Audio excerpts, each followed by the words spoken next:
Hi everybody, Scott Kelby here, and welcome to my class called Creating Beautiful Wedding Albums in Lightroom CC. Now I want to tell you this class, of course, we're going to be using Lightroom CC, but this class is really more than just using Lightroom, even though it'll be the tool we build the books with. What I wanted this class to be was also about the design of the album. Some techniques, some really straight ahead, very forward, and very, very easy to do design concepts that will help you create a book that looks absolutely beautiful and has a lot of impact. You want to create a wedding album that people are going to look at and just go, wow, this is beautiful. And the last thing you want to do is take beautiful photography and bury it in a bad layout. So we are going to spend a lot of time giving design tips and layout tips and things like that to help you. But don't worry, we're going to do the entire process from beginning to end. You're going to see how it's all done, including some things that you might not realize that are there for wedding photographers built right into Lightroom. So we're going to do the whole thing from start to finish. So let's get started.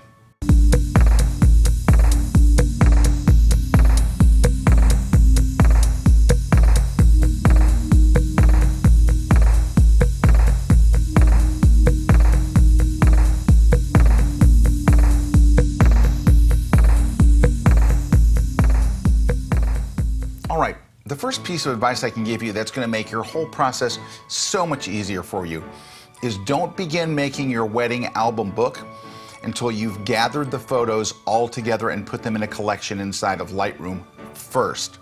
And when I say gather them together, don't just grab the raw images. Go ahead and finish the images, retouch them, get them together, and get it down to the number of images that you want to be in the book. And we're going to talk about how many images a little bit later on in the class. But for now, let's put together a collection of the images that you think these are the most likely suspects to make it into the book. Now, every image that you put in that collection doesn't have to go in the book, and they may not go into the book, but at least get all of those together. By putting them in one collection, you're ready to build. You're not going back and forth and trying to find images and trying to retouch as you go, because that's going to make the book process feel very, very long and very, very drawn out. So if there's one thing I can tell you to do, your first step is gather your final images, put them in a collection, and then inside of Lightroom, you're going to go right up here and just click on the book module. And it should look pretty much like this. If it doesn't, if Lightroom auto-populates, you see all your images already in there, there's a time and place for that, but right now, let's just start from scratch when we're learning. So let's go here to the auto layout and just hit clear layout. In this panel right here, it'll clear any pictures that were stuck in there by Lightroom, and we start from scratch. And where we're going to start is the book settings menu right up here in the top right corner. This is very, very important. Of course, at this point, your book is going to go to blurb, but you can also save it as a PDF or a JPEG, and we'll talk about that a little later too. But we're going to assume that blurb is going to be printing your book. And blurb does actually a very good job, especially when I get to this little point about how to make blurb books rock, which is coming up in just a minute. The first decision you have to make is actually the size of the book and the orientation. Do you want it to be square? They have a 12-inch by 12-inch, a large landscape, a standard landscape, and then I wouldn't go to the 7 by 7 unless you're just sending a proof to the bride and groom. Otherwise, you're going to want to be at least 8 by 10. I think the one that has the most impact is the large landscape. The 13 by 11 it feels that just big to not feel like a standard photo book. While people like the 8 by 10 size, the size doesn't feel expensive. When you make it a little bigger, it says wedding album. So my recommendation would be, even though we're going to work with the 8 by 10 today because it's easy, I would go with the 13 by 11 size, which is the size that you see right here. So it's a nice, good, sturdy size. So pick your size first. Next, you're going to have to choose your cover. Now, you can go with a hardcover image wrap, which is what we have here, where the image wraps all the way around and it's got a hard cover. The next one that you could choose is the hardcover dust jacket. And what that does is it still prints the image on the inside, but then you wind up with a dust jacket like you'd see for a coffee table book. You'll have to decide which one that you want to go. I don't actually do that for wedding albums. For a wedding album, I'm going to stick with the hardcover like this. And it just seems to me, and this is just my own personal opinion, you'll have to make up your own mind, but it seems to me those seem more like a coffee table book. And a wedding book seems like a wedding album.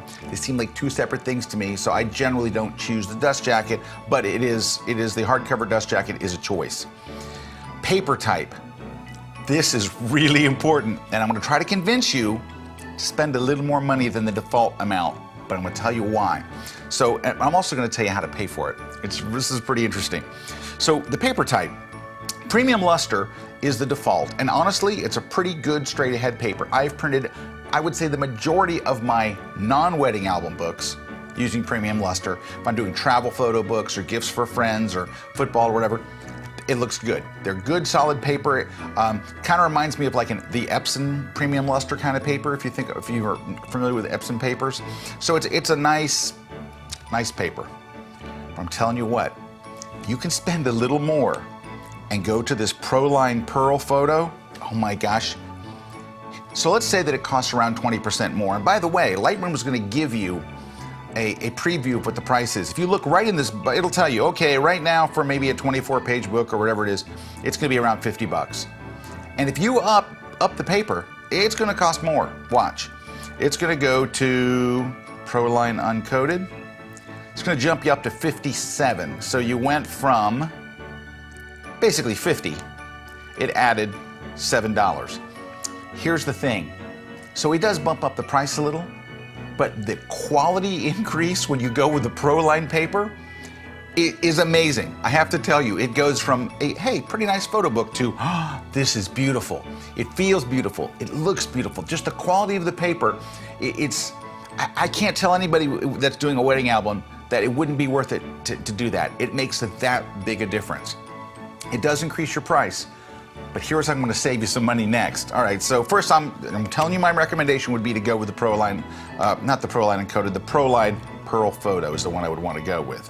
All right, now, so actually we're going to go with, yes, hardcover image wrap, Proline Pearl Photo, not the Uncoated. The Uncoated took you to 57. I would go with the Pearl Photo. That takes you to 62. So you're up about 12 bucks, okay? So you're probably a 20% increase. Here's the thing. You can get a 20% discount. This is gonna sound crazy.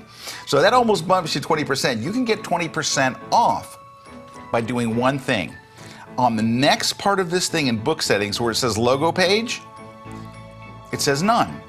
If you allow Blurb to add their logo to the very bottom of the last page, they will give you a 20% discount on the entire cost of the book. Now, can I show you? I want to give you an example of how, because you might think, well, I don't want Blurb's logo on my book. I want to show you how small and insignificant it is in this book here. So let's go all the way to the back here. I'm doing a beautiful job with this, aren't I? Sorry. Here we go. All the way to the back. So it's not the very last page, but it's the last printed page. Take a look at that. You see in the down here, this little tiny gray little logo. All it says is the word Blurb, right? And then below it, in very small letters, it has to be 6-point type, it says designed using Adobe Photoshop Lightroom. That's all it says. The word Blurb in gray, very, very small, and for that right there, you get a 20% discount. That's how you pay for the nicer paper, by just turning that logo on. Watch the price. Watch the estimated price here in Lightroom when I switched from none to on. It went from $62.24 to $52.99. That's pretty good, right? So that's how you pay for the nicer paper, and I'm telling you, your clients will love it. They're going to see an immediate difference. The jump in quality, I think, is pretty good. Now, I don't want to say that the other quality is bad. I print that most of the time, but when it counts, when it really, really matters, better paper wins. All right, that's the first decision that you have to make, is basically these settings right here. Now, of course, there's a Learn More button. It takes you to Blurb's site, and they describe all the different papers and stuff. But building it in Lightroom, you're going to use one of those preset sizes. And if you're wondering, are there other sizes I can use? No. No, there's not. It's just those. So pick one of those sizes. My recommendation would be large landscape 13:11. My recommendation for paper type would be the Proline Pearl Photo. And I would recommend, to pay for that, you turn the logo page on. All right, and the next section, we're gonna start putting the book together.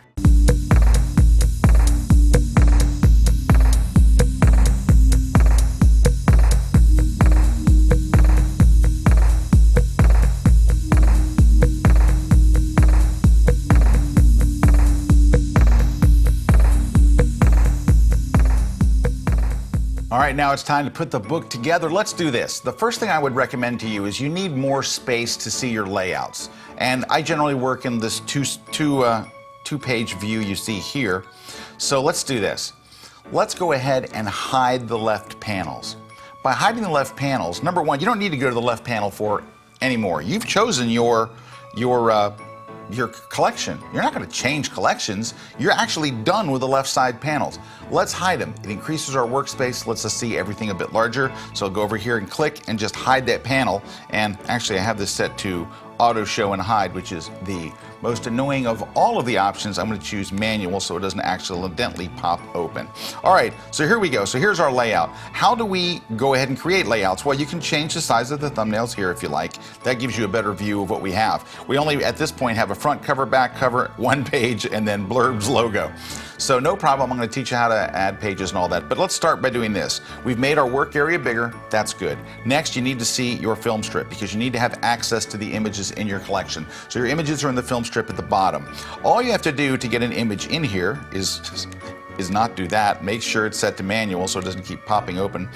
Grab an image and just drag it in. Just drag and drop it in, and the image appears there. You can drag it to the left, drag it to the right. By default, it's like a full page image. If you want to add more images, no problem. Go to the page panel over here on the right. Want to add a page? Just click add page and it adds a default full bleed image. So you can just grab another image and just drag it up there if you want. Now, here's where the fun begins. You can see that it cut off some of the shoes at the end. And if you're okay with that, that's fine. But if you're not, let's do this. Let's go here and click on this little icon right at the bottom. This is where all the pre-made templates live, in that little area. So if you click here, it gives you a ton of different pre-made, pre-designed by Adobe pages that are ready to go.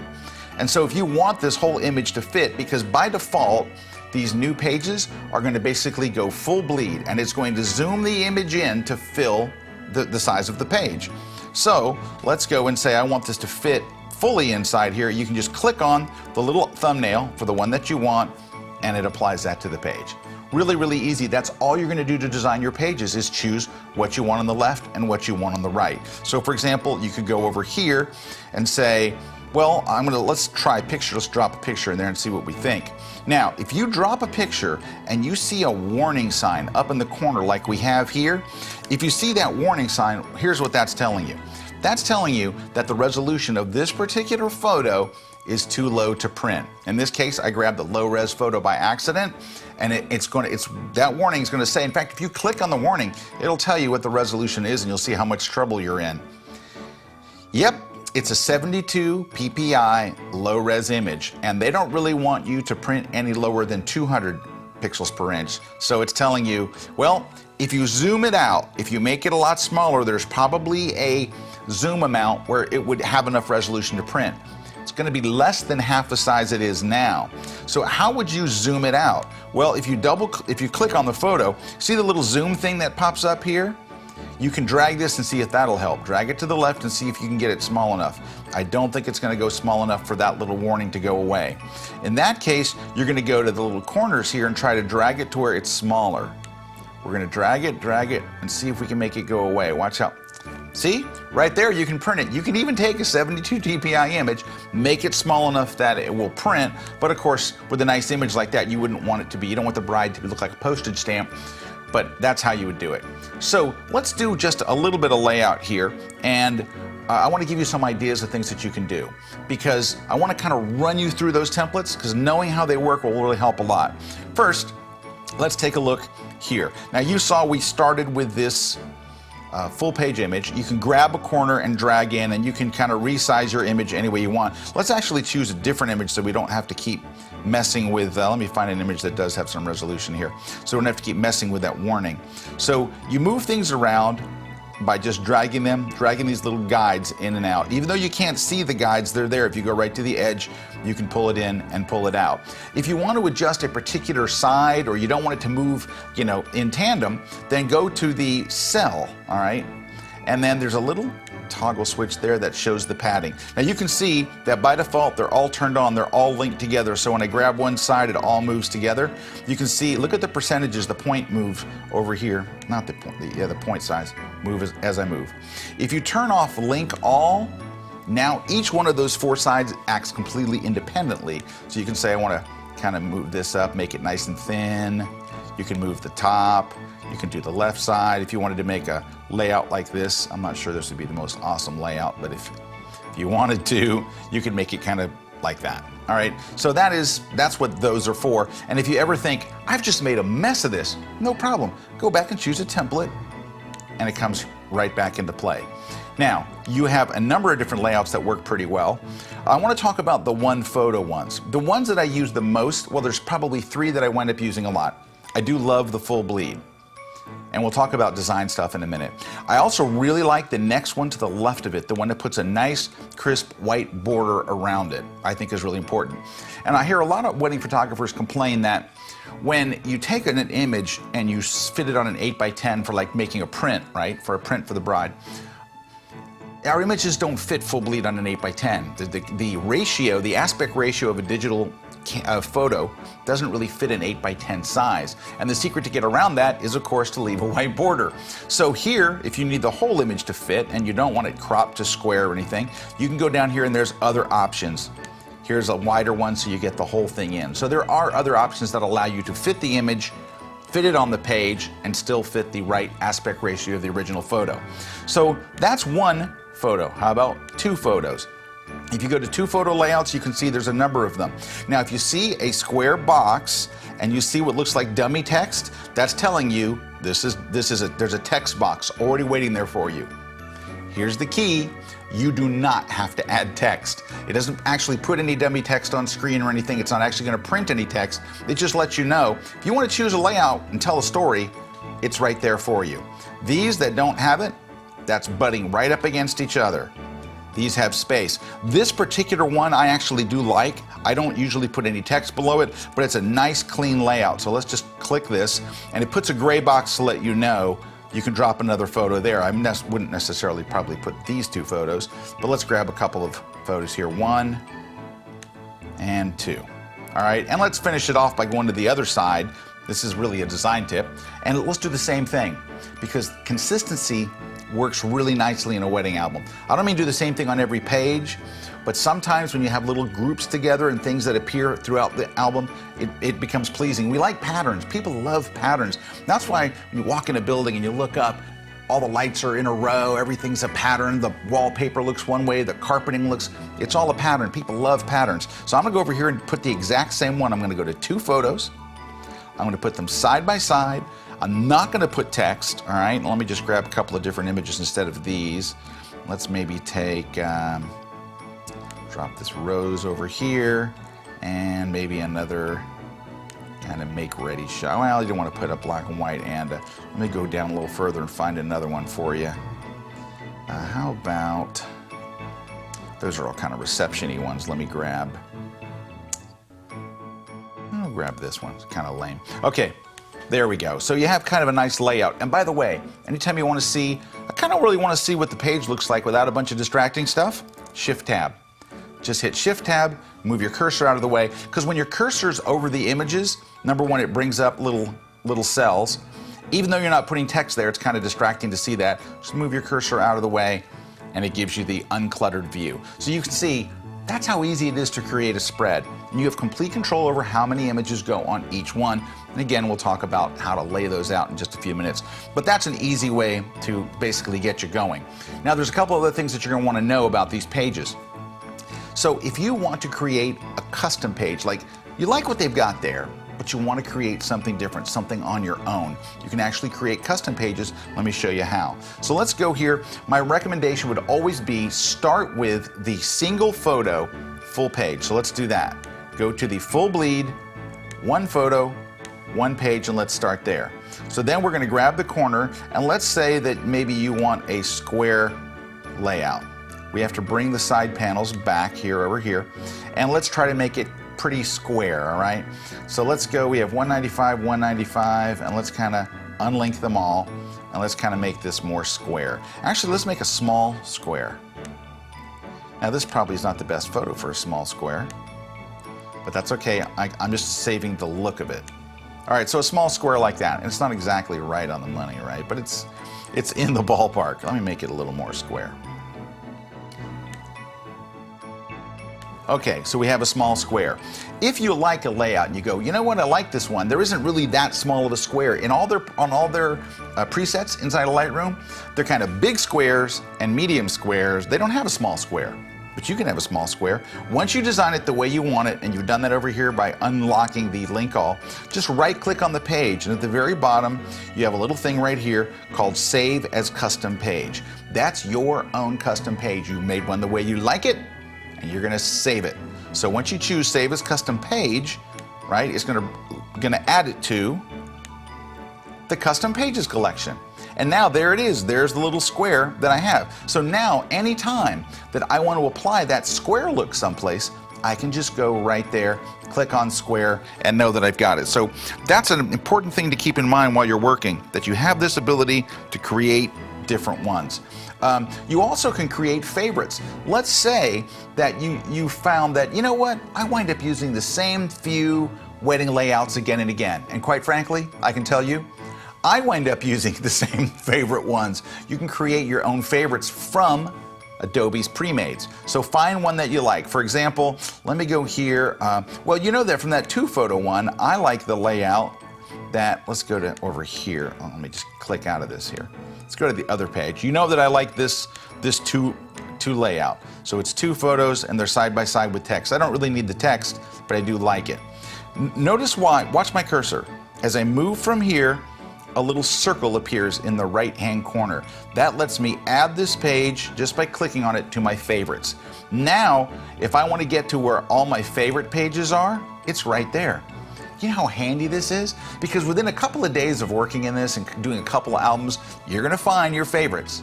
Now they're one click away, and no more digging through the one photo, 3 photo, all that kind of stuff. You can go right where you want. So that's going to be a big help to you. I also want to introduce you to a couple other things while we're here. So that's custom pages and that's favorites. I want to introduce you to a couple other options that we've got for laying out pages that I think will really help.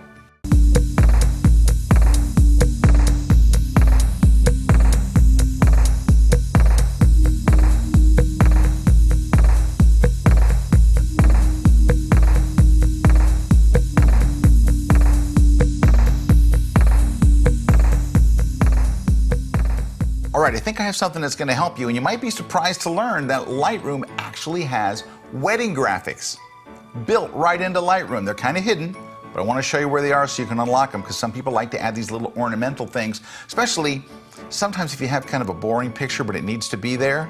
It doesn't hurt to add a little ornament to kind of go, don't fully focus on the picture. Hey, there's an ornament over there on the side. Here's where you go. Go to your background panel. So there's a panel where you can choose the color of your background. And we'll talk about that when we get to design stuff, but right now I want to show you this. If you see where it says drop a photo here, look right to the right of it. You've got a little pop-down menu. Right there's a little menu right there. And you're going to click, and it says it's going to bring up this little pop-up menu where you have basically photo graphics, travel graphics, and wedding graphics built right in. You click and they've got some pre-made little wedding scrolly things, pretty typical of what you'd see in some wedding albums. So they're ready to go. You just got to click on them and it applies them to the background. But here's what I want to warn you about. Do you see that it says in this background thing, apply background globally? That means if you choose one of those little scrolly backgrounds, it will be on every single page of your wedding album. I'm guessing that you probably don't want that. I think with these ornaments, you might want it on a page here or a page there. You don't actually want it everywhere. So I would recommend turning off apply background globally before you choose your background. Then go over here to the little pop-up menu. Let's get it. Oh, by the way, if you don't click on the page, it doesn't know you want to fix it. There we go. Let's go right here and go to wedding, and then you can just click on these and you can see it adds a little flourish at the top and bottom, and you can control the opacity so you can make them very dark or very light or just barely there. You get to control your opacity. For a printed book, I probably would not go below an opacity of 20%, so I would get it maybe about right there, because you don't want it to be so subtle that it kind of loses something in printing. It has to have something to hang on to when they do the printing. Just for me, I would recommend no lighter than 20%. So all you have to do is go through here and just choose any one you like, and that becomes a background for just the page that you're working on. So you could go to another page, and if you see something there and you go, oh, let's drop one of those in there, you can choose a different one and maybe put it along the bottom like that. So there are some nice little subtle ornamental things that you can add. Now, here's another technique you'll want to know. If you want to copy and paste the layout, you can. You can actually, if you've got a layout you like, I can't swear this would be the layout that I like, but if you liked a particular layout and you wanted to use it someplace else, you can right click, and then when the menu pops up, you can choose copy layout. Then you could go to a different page somewhere else in your book if you have other pages. We haven't added enough pages here. Let's add another page or two. And if you saw a particular page that you liked, then let's add page. You could go and click, right click, and choose paste layout, and it would put that same layout in there, so you're ready to go. Pretty easy stuff. All right, can we move on to something really fun? Yes, we can. Can I tell you what, one of my favorite things, one of the most impactful and important things that you can do in a wedding album?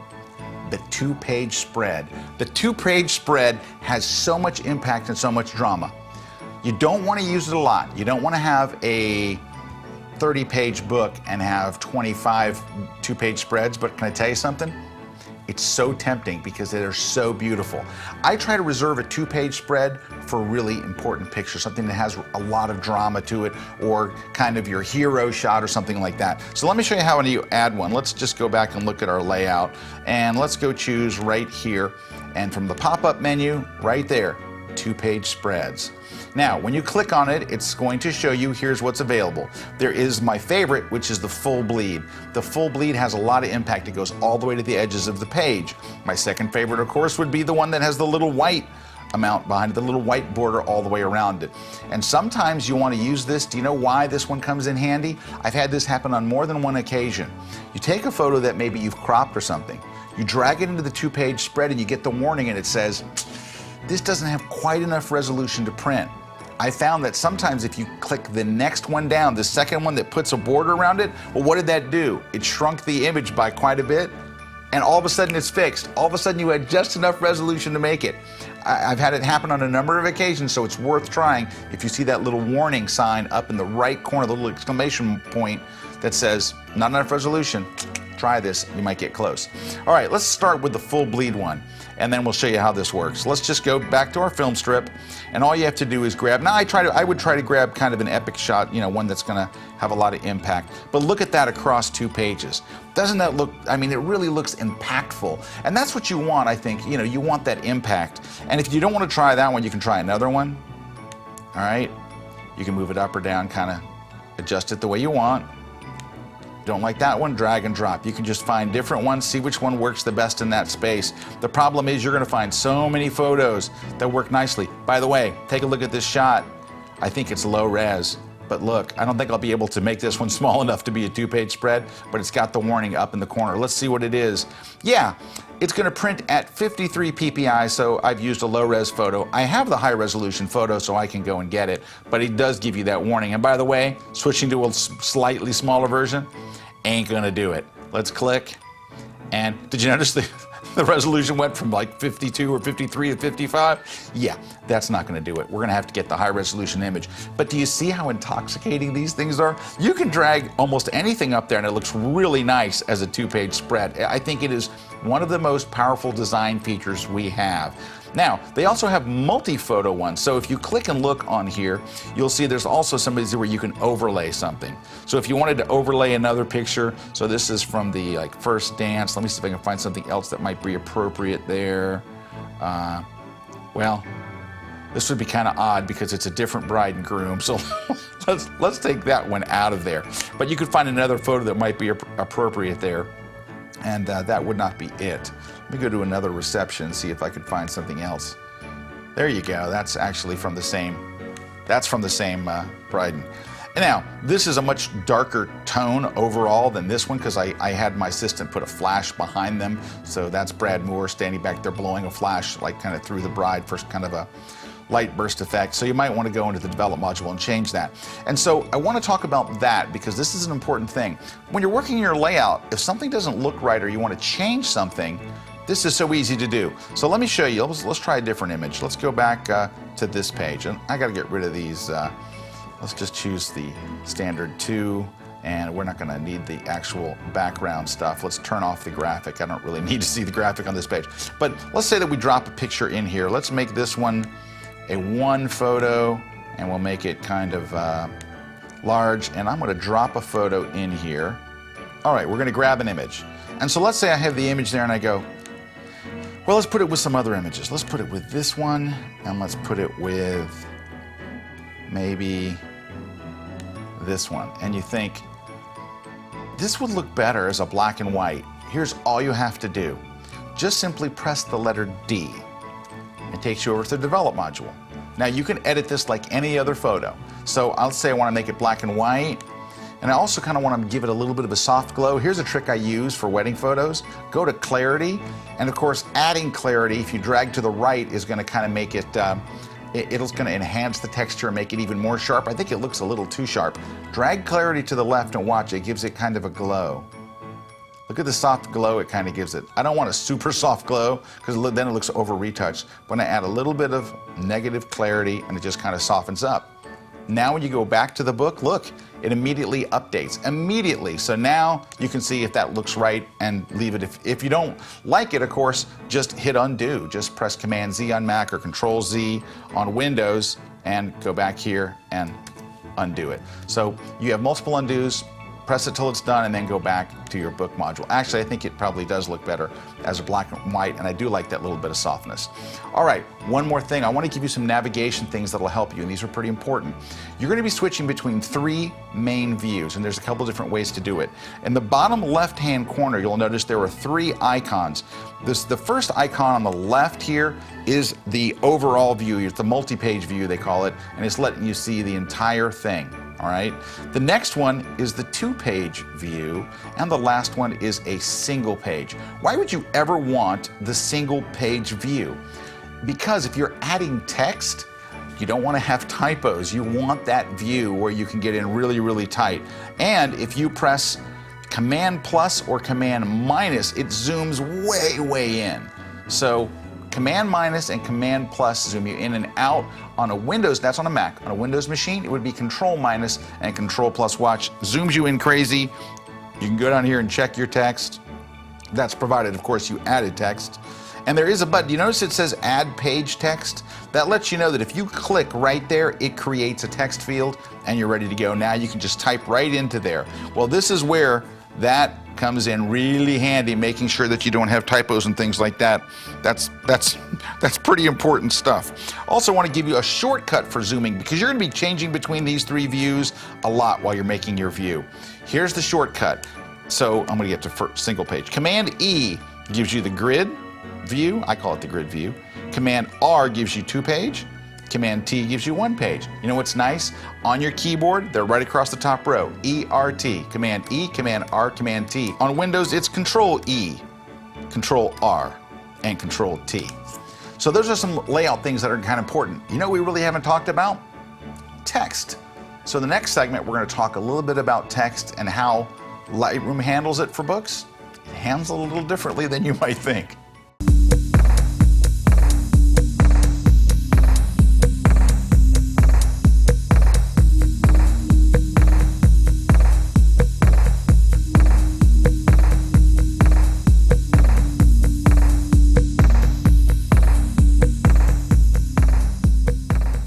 So you saw that in many cases you can just add text when you see a little button called Add Photo Text. But there's 2 different kinds of text that you can add. They kind of wind up inside a cell just like photos do, because you can see that Lightroom's book module uses these cells, and I mean Lightroom does pretty much all the way through. So in this case, I want to show you how it works because it's a little funky.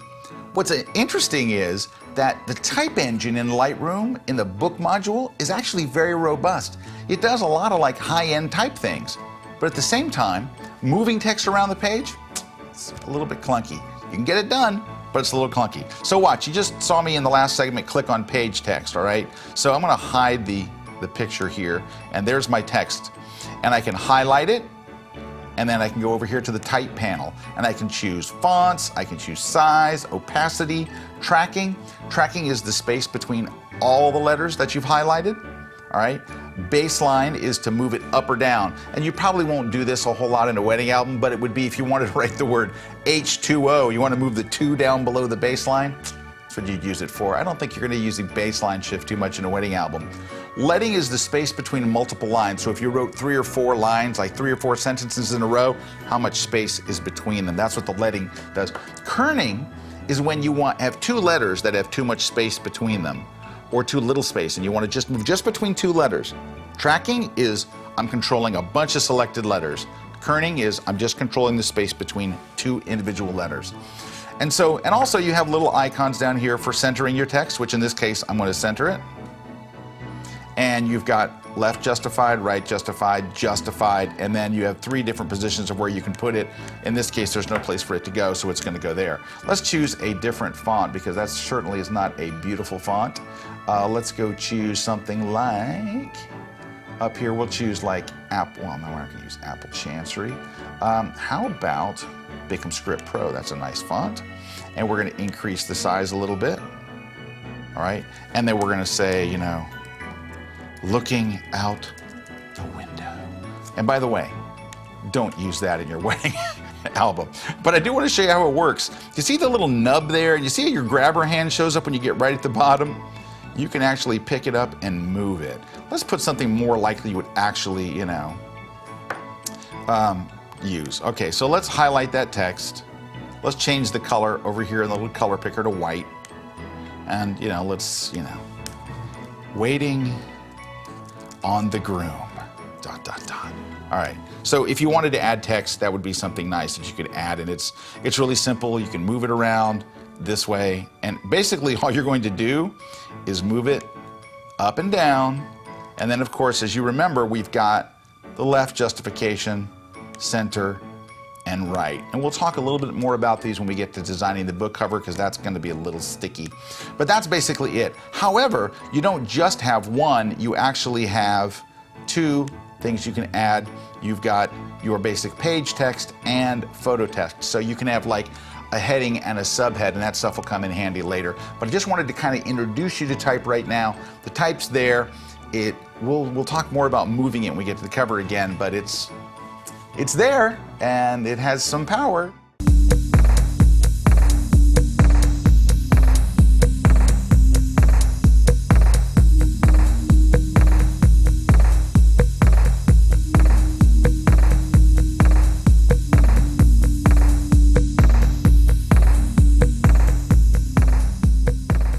All right, let's talk about the design aspects of the book, because I think this is really some important stuff.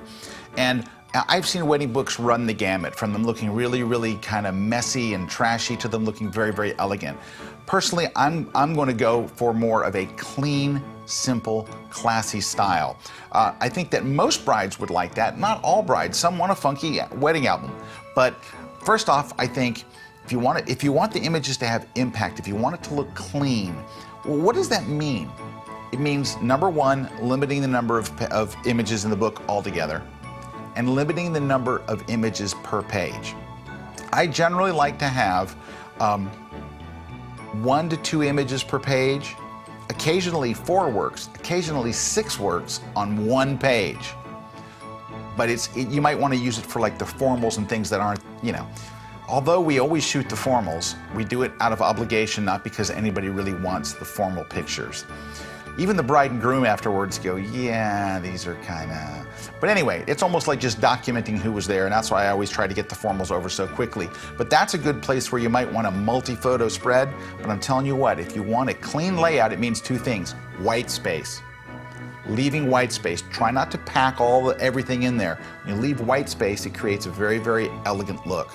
Number 2, limit the number of photos. Now I want to do some practical things. We're going to go through some practical stuff, but that's my overriding thing. I'm not going to put too many images in the book. I'm going to leave a lot of white space, and I'm going to allow photos to kind of really tell the story on their own. I also, for that reason, I don't add a lot of text. I add a very minimal amount of text, and the text that I might add might be a line from their wedding song. It might be something that they said at the wedding. It may be something from their vows. If they wrote their own vows, I might take a line from their vows, things like that, something on the invitation, something very short, very simple, and very sweet that doesn't get in the way of the photographs, because really the wedding story should be told by the photographs, not by, if you have to write and describe what's going on, it's not a strong enough image. So try to limit the number of times that we use text. Now, here's the important thing about the layout. Generally, and I think from all the research that I've done, because of course I've looked at everybody's wedding albums, most photographers today are doing chronological order. In other words, the book is telling the story of the day. When you open the book, you're first going to see the stuff way before the wedding, the make ready, the bride getting ready, the bride arriving maybe at the hotel or arriving wherever she's in at her house where her bridesmaids are joining her. Then you're going to see maybe all the make ready, and then on the way to the church, maybe in the limo. Then you're going to see at the church or wherever the ceremony is being held.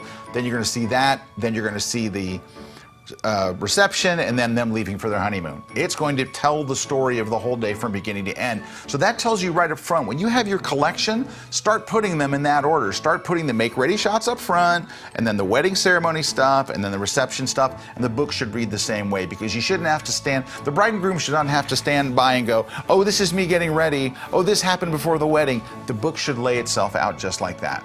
Now I want to give you some practical design tips, and one of them is this. When I'm laying out a page, I don't generally want two photos to be the exact same size. I want one photo to be the more important one. And the way our minds work is, the bigger the thing is, the more important it is. Think about it, this goes all the way back to like newspapers, right? So you open the newspaper and it has big headline. It's really large, right? That tells you this is the most important thing. Under it is a subhead. That's the next important thing. Under it might be they start the paragraph with a little bit larger or bolder text, and then there's the regular text. That's to tell you, start here, then this, then this, then this.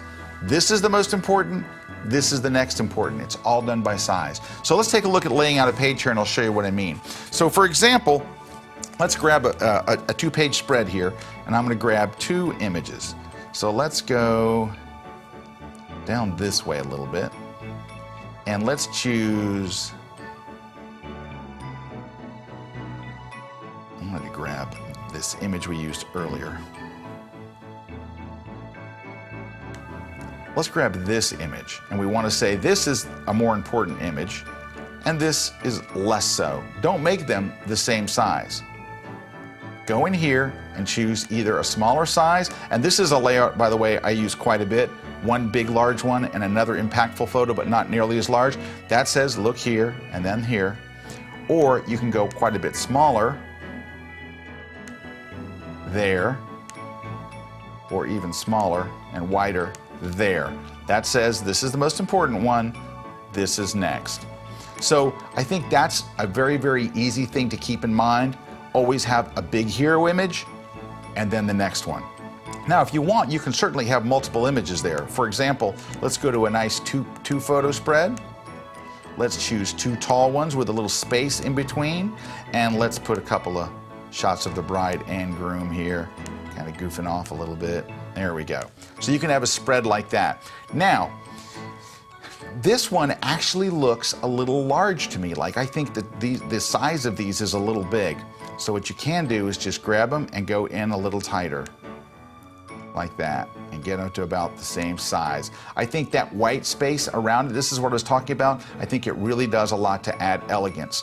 One other thing that I might do, if you look inside of here, her head is way up here, and there's a lot more space there. I might actually zoom that photo up a little bit, like that, so that the sizes of the people are closer to each other. Another thing that you have to do when you are using white space is to be very mindful that everything kind of lines up. For example, let's go to another spread and let's create, we'll go back a page. Let's create another spread. Now, one of the things we haven't talked about over here are these multiple photos. They have these multi-photo spreads that have a whole bunch of images in it. And that might be fun for a wedding, like reception shots and things like that. or maybe just some crowd reactions or something, but some of these multi-photos for wedding albums are kind of rough, except for the very last one. This last one, this little 6 up with white space, is actually pretty nice. So let's go ahead and drag and drop some things into there. So let's make our hero picture this one over here. And then let's put all these little surrounding photos around it. We'll drop that one in, we'll drop this one in. How about a little bouquet shot, the dress, some shoes, a little girl, there we go, the flower girl. All right, so that makes kind of a nice, simple spread. And again, if you don't like this, here's a nice thing. You can drag and drop between these. If you go, I'm not sure that's that great, drag it over here, and it's all drag and drop. Everything's drag and drop. So you can go, well, that looks better. So that's kind of a nice, simple, clean layout. And for wedding photos, honestly, in that multiple photo category, that's really the only one I use, is the very last one, this nice 6 one. It works well. You can also just go with some very nice, simple, when you repeat it, you saw me do this earlier with the 2 wide, let's do 2 tall per page. Let's go over here. This is also a nice layout. 2 over here. And then, do you notice every time I do this, I have to click on the page? You always have to tell Lightroom where you're working. And then let's go 2 pages. Let's make them tall. And then let's drop 4 shots in here. So let's maybe put this one here. And you've got a nice 2 and 2.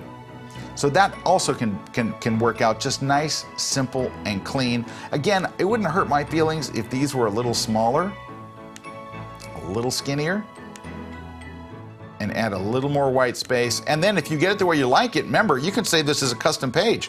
Right click, boom, save as custom page. You don't have to do this every time. Or you can also click copy and paste. Copy this layout, and then you could apply that 2 up right there, you're ready to go. So that's a couple of nice things that you can do as far as layout design ideas go. I have a couple of more ideas. This next one's it's going to sound weird, but it's based on real design principle, and it's something that makes people uncomfortable in your album. And that is to not let someone face off the page. And I want to give you an example of what that means. Let's go here, and we're just going to use some single photo here. Let's just use a single photo, and I'm going to grab an image of our bride. Let's see. Let me find that one we know is low res that I did earlier. So let's do this. Go back to a different page. And let's find our bride. Saw a bride earlier that I wanted to use. Oh, we'll use this one right here. See how she's facing off the page? You shouldn't have the bride facing off the page. You shouldn't have anybody looking off the page. You're trying to draw people into the album, get them engaged. What's she looking at over there, off there? And people won't be able to tell you exactly why a page looks weird to them, but this is a big reason why pages look weird. She should be looking into the page. So you would actually move her over here. Now, I want to show you an organization thing that'll help you. If you go to this little grid view, all right, if you go to the grid view here, you can just pick up a page, click on it, and swap its location. You can also swap spreads. Now that she's there, right, let's go find another photo of her. I think she's floating around here someplace else. Well, let's get some bridesmaids in there with her, and I wouldn't put them both that size, right? I would make this is the most important one, this is less important. So she's now kind of looking at, see how it draws that whole thing together? It really does make a big difference. But that's how you can drag and drop. If you wanted to change the location, all right, of this whole thing, click on the left side, hold the shift key, click on the right side, watch, drag the whole thing up, and now you're reordering pages in your album. All right, got a few more design tips for you that I hope are gonna help you in actually putting the whole thing together.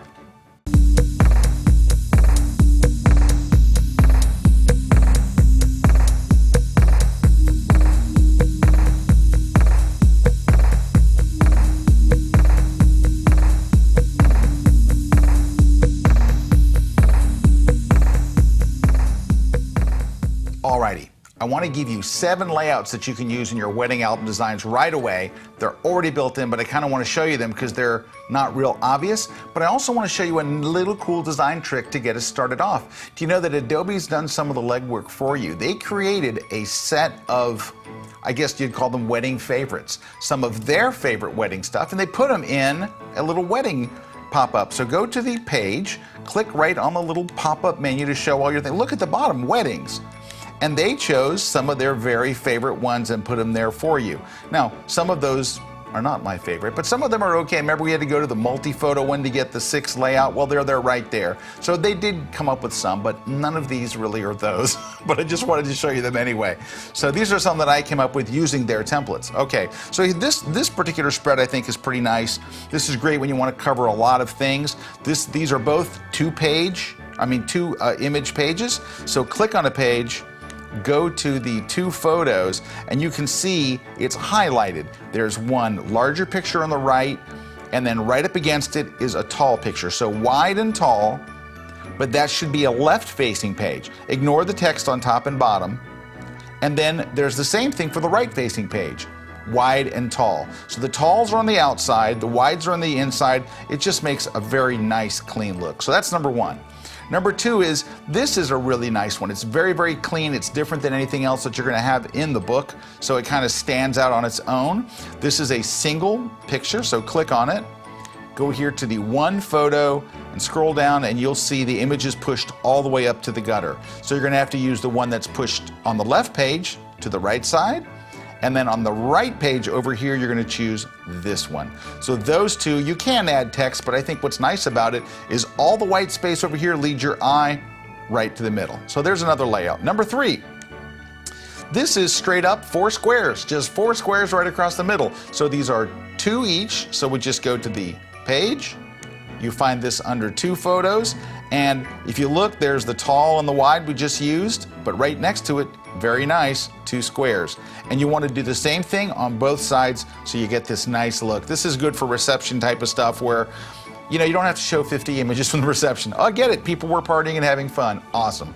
All right, that's number 3. Number 4 is another nice reception one. This is actually a 2-page spread preset, but it's all the way kind of hidden. Let's click, go to our 2-page spreads, and you go down, down, down. There at the very bottom, they have this one little nugget hidden away, which is 1 big picture in the middle and then 4 talls on the outside. I think it for this kind of stuff, I think it works really nicely. Let's click on the next one.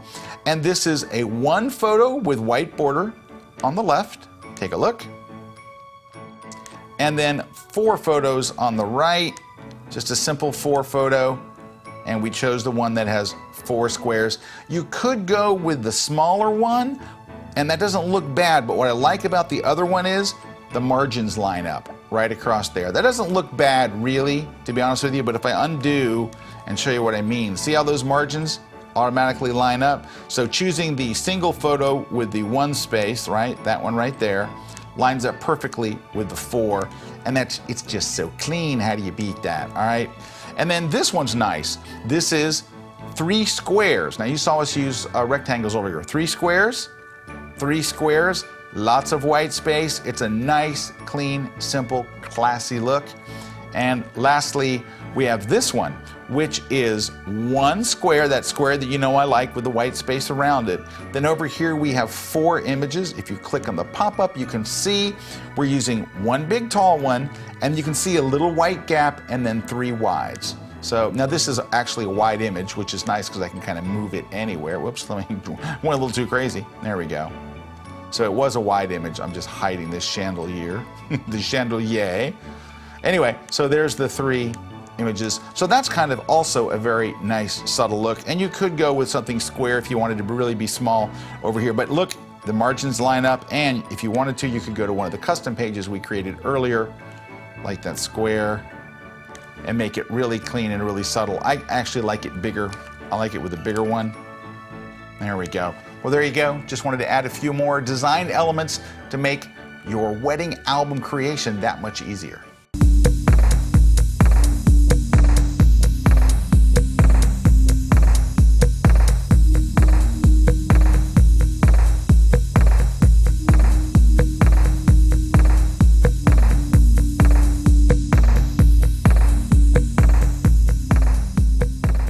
Okay, here are 20 more spreads for you to work with. Now, I'm going to tell you this up front. Some of these are going to be just us, coming up with really nice looking, beautiful pairings of some that are already built in, and some you're going to customize.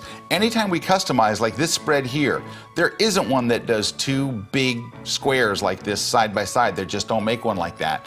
So when we make those, you're going to right click and you're going to choose Save as Custom Page, the very last thing on the bottom. That way, when you go to make your album page, you won't have to create them again. So anytime we create a custom page, it's worth it for you to save the page, because you're only going to do it one time. Remember, anytime I customize a page, we just do it once, save it as a custom page, and now it's always one click away. All right, let's look at this first one, for example, and this will give you a good idea what I mean. There isn't one that has these 4 squares. So what we do is this: you're going to start with a regular, let's go to this page here and go, it's 2 photos, right? So you're going to go to 2 photos. And what you need to start to build this one is one that goes all the way right here. This one right here with 2 squares that full bleed. So they're not squares, 2 tall rectangles. All right, that's what you're going to start with, like this. And then to make it into these squares, here's what you're going to do. And it's always pretty much going to be the same thing anytime we customize. You're going to click on that side or the image that you want to work on. We're going to go to the cell and turn off Link All. That's key. That's going to start every one of these, because that just basically said now we can customize it. Bring it down to kind of like where a square would be.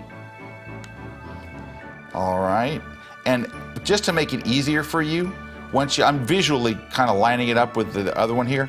Note the numbers, 143 and 153. So you can go to the next one, turn it off, and just type in the number 143, 143, tab, 153, tab, and you know it's the exact same amount. Now, you'll notice that over here, there's a little gap in between, and here they're touching. Well, you can use either look that you like. If you want a gap in between them, I think it's a little more elegant with the gap. So if you want to do that, all you're going to have to do is move some padding in between them, just to add a little space in between. And if you want to do it evenly, you could do 4 on the left and maybe 4 on the right. And that'll make a total of 8 between the 2 of them. I can't quite get to the number 4, so let's just type in a 4. And that puts a little gap in between them. So that's it. So once you have that, actually I think I'd like my gap a little bigger. Let's go to 5 and 5, all right? So now there's 10 pixels of space between them. I'm using the tab key, by the way, to move to these different fields. There we go. So once you have them, remember, right click and choose Save as Custom Page. Now you're going to, then you don't have to build it anymore. Go to the next page, click, and apply that custom page. You just go in here, go to Custom Pages, there's your 2 squares, click on it, and you're done. So that's one. Let's go to the next spread. All right, this spread, take a look. Let's click on it. Let's go in here. It's a 2-photo spread, and look at the yellow. It's already there. It's already made up. This is one of the default ones, and I think it looks really nice. You've got a tall on the left, then a wide. Now, disregard the text that goes in the bottom. We're going to leave it nice and clean. And then right next to it on the other side is 2 squares, right? But you're going to want the reverse right above it. So it's this page gets this preset, right? Tall and wide. Then the right page gets wide and tall. So when you go to this page over here, you're going to use its partner wide and tall. That's it, easy. That one's already built in, but you might want to add that to your favorites, right? So you remember how to add a favorite. If you see it in there, you think it's one you're going to use a lot, move your cursor over it and click that little circle right there. That adds it to your favorites. And I would certainly do that because this is a pretty good layout. So there's another one. Let's move on to the next page. This page is one long wide one, and then this is, you can see this is very customized. A wide, a square, and a very wide. So this is really completely customized. So let's look at the first one. What was it? Well, it was originally a full bleed image. All right, let's look at the second one over here. What was it? Obviously, it's a 3-photo, and it was this one. Take a look at this one, what it was. It started off as full, full, and full. So a big rectangle, another rectangle, and a square. So what we did was this. Let's start over. That's what you start with. But you're going to do that trick. Click on the photo, click on unlink. Now you can move it where you want it. So I kind of moved it to where we had this, a wide. All right. Then this one goes, same thing, unlink. Make it to there. This one, unlink, make it to there. Are you getting the hang of how to customize these? Right? And then this one was really, here's what it was, watch, the full thing. Well, I made this page first. And remember, this is from a design aesthetic, from making it look beautiful. One of the keys you want is, well, this doesn't look bad. This is not a bad layout with the full, rows and the ring and that. But I'm trying to make sure my margins, my white space are consistent. So what I did here was go unlink and then drag this down to where it matches the other side. And that's what gives this a different and kind of a unique look. There we go. So and then of course, because this is now custom and that's now custom, right? You customized them. Don't forget to save them as a custom page. All right, next. So this is a nice one. This, believe it or not, over here with the 16 photos, that's a stock page. Watch. It's under multiples photos, all right? And it's the one with 16 photos. So it's this one right here, 4 rows of 4. So that's just a regular old page. But the problem is this page over here. When you choose the full bleed, of course, the margins don't match. And that doesn't look bad either. This is a very viable choice right here, just to go with a full beside it. You can absolutely do that. But to add that little edge and make your book a little more custom, I like to match up the margins. Here's what we're gonna do. In this case, we're gonna leave them linked because we're gonna move the whole thing proportionally just in until our margins match, like right there. I'm trying to make sure it's pretty much even. I am eyeing it, and you're gonna have to eye it. There we go. So that's pretty much, you have a white border in here that matches the right border on the top like that. So it looks pretty much correct. All right, now you could, if you wanted to, really go a little further. You could unlink them at this point and say, well, there's a wider border there, so let's bring this side in to where it kind of matches. And there's a wider border here, so let's bring this into where it kind of matches too. You could certainly do that if you wanted to get sticky. Honestly, I like it the way it looked before. I would undo those last steps personally, right to there. I think that looks pretty good right there. All right, so that's one. This one you would have to save as a custom page. This is a regular page. All right, but a nice layout altogether. This one's kind of interesting. So this is obviously a three photo layout. So let's go to the 3 photos and figure out which one was it. It was the 3 tall with no space in between. It was that one. That's where you start. Let me undo so you can see the difference. That's where we started, but I wanted something that doesn't exist, which is 3 square across. So what you do is you start with the 3 tall, all the way bleeding to the edges. That's let's click on 3. And it's a wonder I can't find it. There we go. Start there, and you know the drill. Click on the thing, unlock it, and bring it down. And make it to where it looks like a square. Now it's easy for me to do because I've worked on that page. Click, unlink, customize. Look how easy it is to do this. It is very easy. There's 2.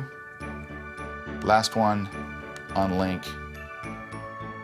And we bring this up to here, up to the edges, and this to here. And of course, if you want to make sure it's really good, you can hit Command plus on Mac or Control plus on Windows and zoom in and check those edges and make sure they're on the money. Over here, we have 2 images. Count the number of images, so you know it was a 2 page. So we went in here and did what? Let's go to the two photos. And which do we use? Well, we had to use a pretty much one that goes a full bleed. So it had to be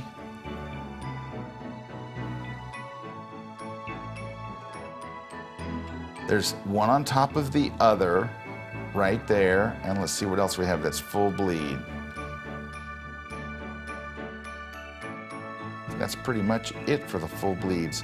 So we need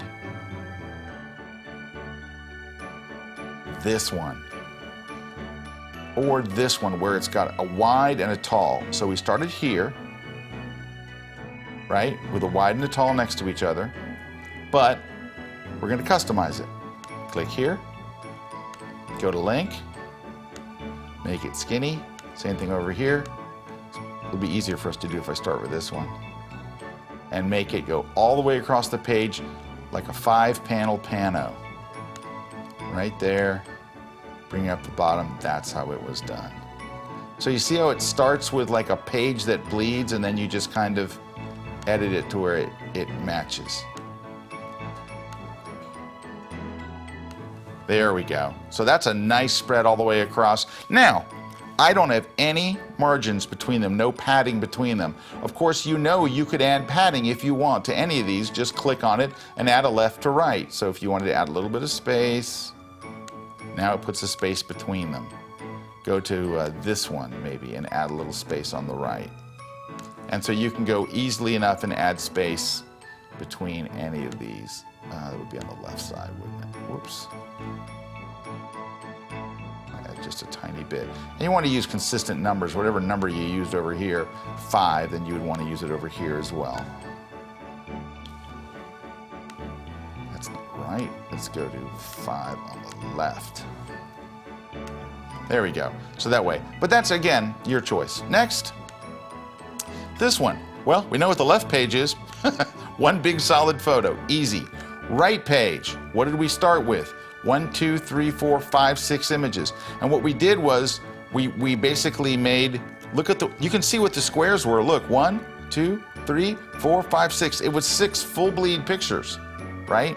So you know what, you have to go to the multi-photos, choose a 6, right? Because if you just move your cursor, you can see what they once were. Click on the 6, all right? And then we're gonna go in here and just make these wide and these tall. So let's go in here, unlink, and I believe we made this shorter and a lot thinner. You can do the same thing to the one below it. Unlink, a lot thinner. And how much shorter did we make it? Let's see what, we brought it down 84 from the top. So bring this one to 84 from the bottom, so they're consistent. There we go. So now you know what this has to be. Okay, see how it moved all as one group? Do you know why I did that? Because I didn't hit unlink. That's the key. Hit unlink, drag it down, hit unlink, drag it up. And the last two, hit this, unlink, and you're gonna drag it in. We know how far down we're coming. We're gonna match the other ones, that's easy. But how deep do we make this so it matches the other side? All you have to do is click over here and see how deep you made it. Looks like I went over from the right 83. So here you'd go from the left 83. Aha. I know it, you're probably laughing as you're watching this. No, Scott, it's not the left, it's the right. Yeah, right. Let me undo that. Go to the right 83. That looks better. Now it's easy to match the other one. The last one, you don't even have to do the math because you know you have to match this side and this side. Now, what other thing did I do? I thought this would look good with a black background, so I clicked on the page, went to background, and I changed it to black. It still does work on white. It looks nice on white. I just thought with this being such a high contrast photo that it might look nice to try it. And once I did it, I thought it looked okay. So that's another spread. And this one is interesting because let's click on it and move our cursor. You can see this was 6 photos, but they were tall, right? So the one it used was probably go to multiple photos and choose this one, right? The very last one. 6 with a white border, but they're tall. I wanted 6 squares. Well, I'm not going to put you through it, but you know what I did. I clicked on one, went to unlink the cell, and just went eep, eep, eep, and just moved them all. Then once I did it, I copied that layout, went to the next page, and just hit use that layout from custom pages. I already had it saved as a custom page. It's just one click away. So that was really a pretty easy one as well. Next, how do you get this? It looks like a 2-page spread, right? Looks like a 2-page spread. It's not. It is 2 separate pages. You see it has 3 photos, and if you run your cursor over it, you can see it was 1, 2, 3. The 3 that all touched. So let's go to 3, and it was taken from these 3 right here. This triple photo, right? That's where it was taken from. You can see I've changed the zoom on these, right? Let's get it up here. So here's what it would originally look like that, which I think is kind of a bleh look, all right? So what you're gonna do is the same drill. Unlink, bring it down, right there, bring it up here. And then of course you're gonna reduce your zoom because that was a crazy amount of zoom. And that's it. You're gonna do it 3 times. You're gonna add a little space on the left and right so you have a little black gutter in between them so that it looks like there's a space. So that's it. That's all you're gonna do to all 3 of these is click on them, do the link, come down, come up. Once you've got the first one done, the rest are so easy. And then you're just gonna add a little space to the left and it reveals the black border behind it. All right, that's how we did that one. Next. This one's interesting. Let's see what we started with. Take a look. Just by moving your cursor, you can see what I started with. I started with 2 side-by-side full. So I went like this. Go to 2 side-by-side full. That's the one that comes with Lightroom. You're gonna make your custom one. And we're gonna go unlink, bring it down a bit. And what we're doing is by adding this white space, we're adding some elegance. And then we're going to do the same thing here. Unlink, add the elegance with the extra space. And by the way, everything has to line up. I didn't do a very good job of lining this one up, did I? But that's okay, we can go fix it. Easy enough. Now, how did we make the other one fit? This one over here is made from the full frame, the full bleed, unlink, and I just crop the top, crop the bottom. Don't forget to save these as custom pages.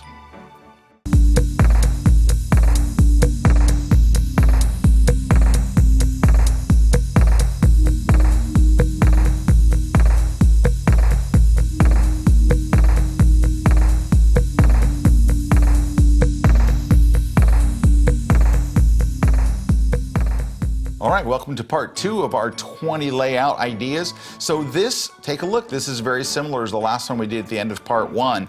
You can see I did the full bleed and made it come down, and I have 3 across, all right? And you know what this one is? Take a look. Let's go to the 3 up. It's 3 across. Where is it? Right there. It's that one right there. It's done. So all we had to do was we choose this one. It already had the white space. They're already tucked together. We just went and took the big one and just unlinked it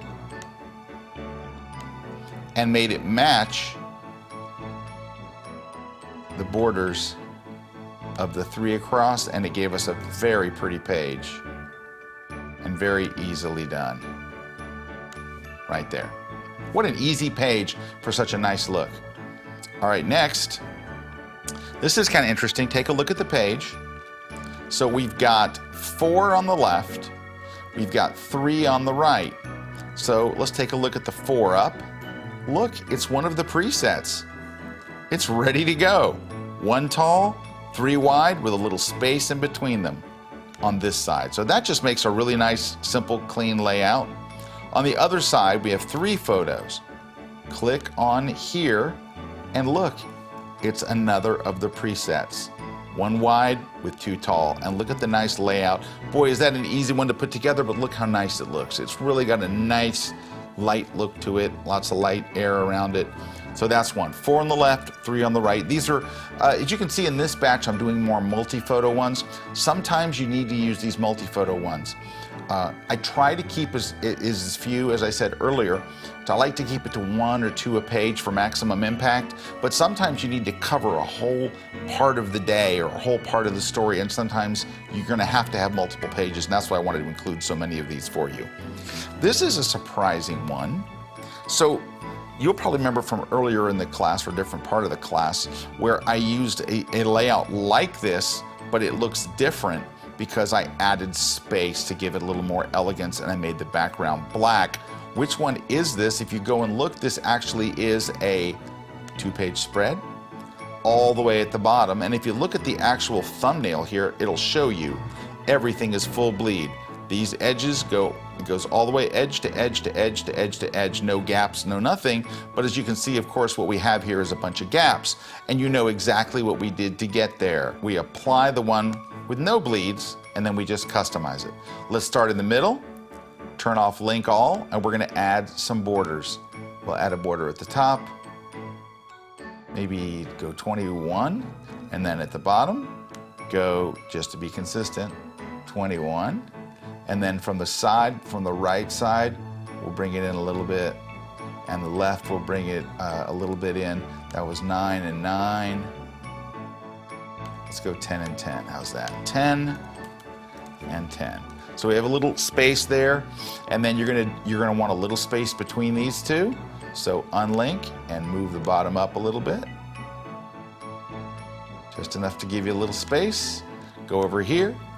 And you're gonna move the sides in as well. I mean, you're gonna kind of move this whole thing in a bit. You're gonna move this in a bit, and this in a bit. And you basically want the border over here to kind of match it. And then once you've got one done, unlink this and just make it match the other. So you can see it's pretty easy to get this put together. I'm not gonna put the whole thing back to where it was, but there you go. You're just gonna leave a little gap between everything so it looks kind of consistent. That's how we did it. Do the same thing on the other side that you did on this side, and it gives you a different look. And then we went to the background, and of course we turned on the black background because I thought it just looked better with this particular page. And then you're gonna save the whole thing as a custom page, right? Don't forget that. All right, next, this one's so easy. Let's click on it, go to multiple photos, and near the very bottom, it's already ready for you. 6 wide, 6 with no borders, no white space, no nothing. Choose 6 on the left, 6 on the right, and look what a nice spread it gives you. That's a nice clean spread when you want to do some like make-ready shots or something like that, or reception shots. But this works really well for the kind of the make-ready shots, the stuff before the wedding. Next, we're going to look at this one. This is a really nice, easy one. Let's see what we've got. It's 4 images. Let's go to 4 photos, and look, there's that layout again. 4 by 3. It's a preset. It's ready to go. On this side, we're going to go to 2 photos, but I'm going to click on it. There you go, so you can see. There we go. Let me click on this 2. What an easy page, and look how nice it looks. There's nice white space on the outside, white space separating the photos. Just a really nice, really easy spread. Let's go to the next one. What do we have here? Of course, full bleed on the left, easy pie. On the left. On the right side, let's go see what we've got. It has 3 photos, and look, it's another template. It's the one that has one big tall one, another tall, and a square.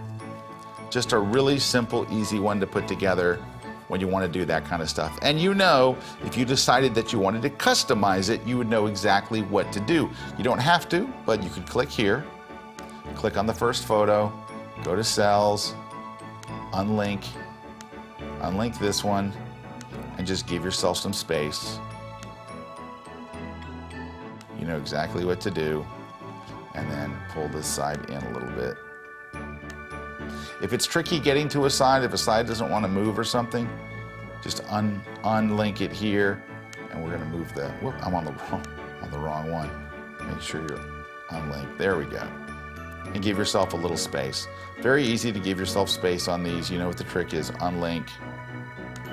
And then make sure it's unlinked. Just saying unlink won't do it. You have to actually touch it. It's not voice activated yet. Wouldn't that be nice? Ah, one day. Then pull the top down. Give it a same kind of border.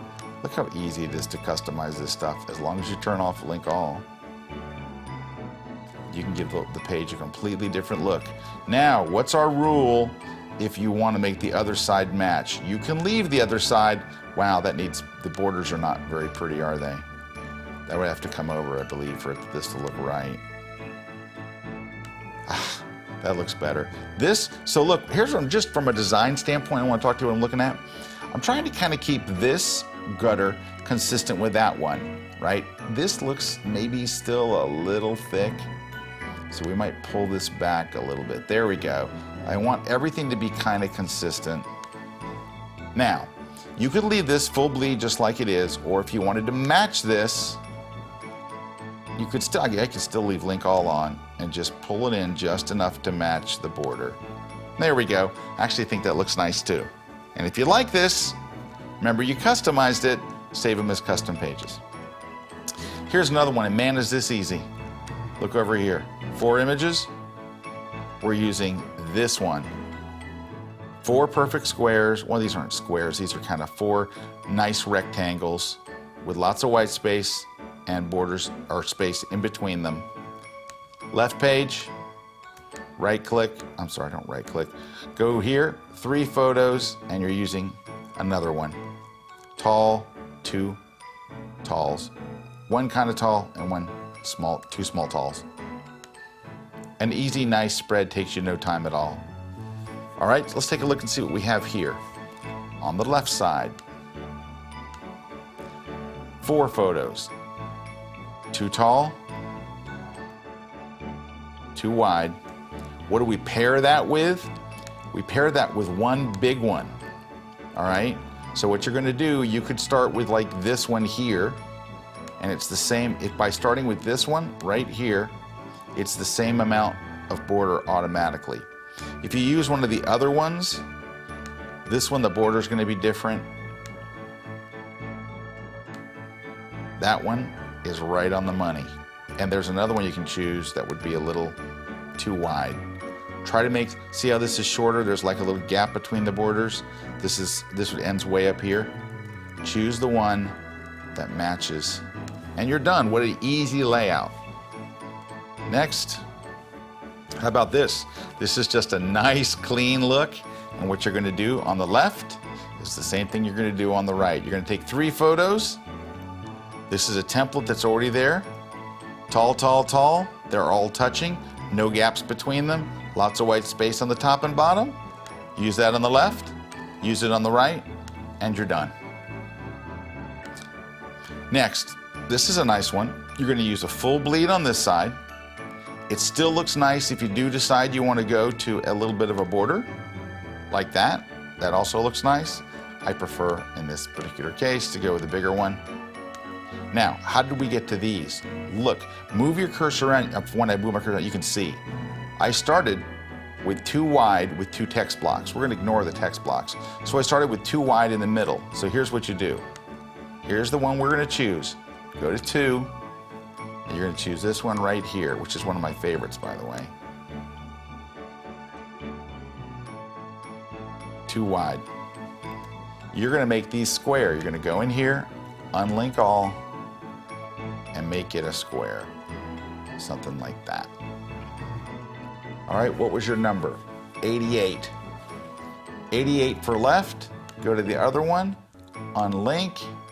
88 for right. There's your 2 squares. That's it. Lots of nice white space, you know.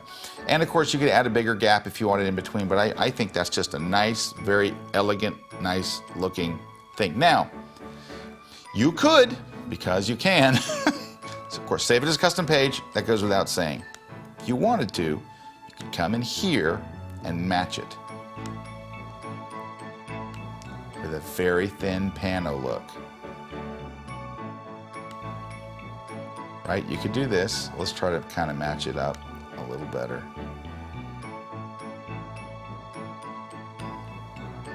Like this. Or you could come in on the sides and kind of make it, you had two on one side and you have kind of a pano on the other. How's that for an elegant little layout, right? And of course, again, if you like it, save it as a favorite. So that's a little variation for you. And I believe this will be our last one of the 20. Yes, we've added 20 more. All right, here we go. Full on the left. On the right, we have 3 photos. Go look at the 3 photo layout and look, it's just one click. It's all ready for you. 3 tall with a nice white space in between and lots of white space all the way around. Just a really nice layout. And I wanted to share these with you because I want you to be able to sit down, save these as custom layouts, save this whole thing as a template. When you're done, you can just save it as a template so the next time you go do a wedding, you've got all these pages ready, you're not hunting around, and you'll build your next wedding album all based on using nothing but either your favorites or really your custom pages. So those two together, you've got a great collection of stuff and you are ready to put it together at a lightning speed because you've done all the work up front creating these beautiful wedding album template pages.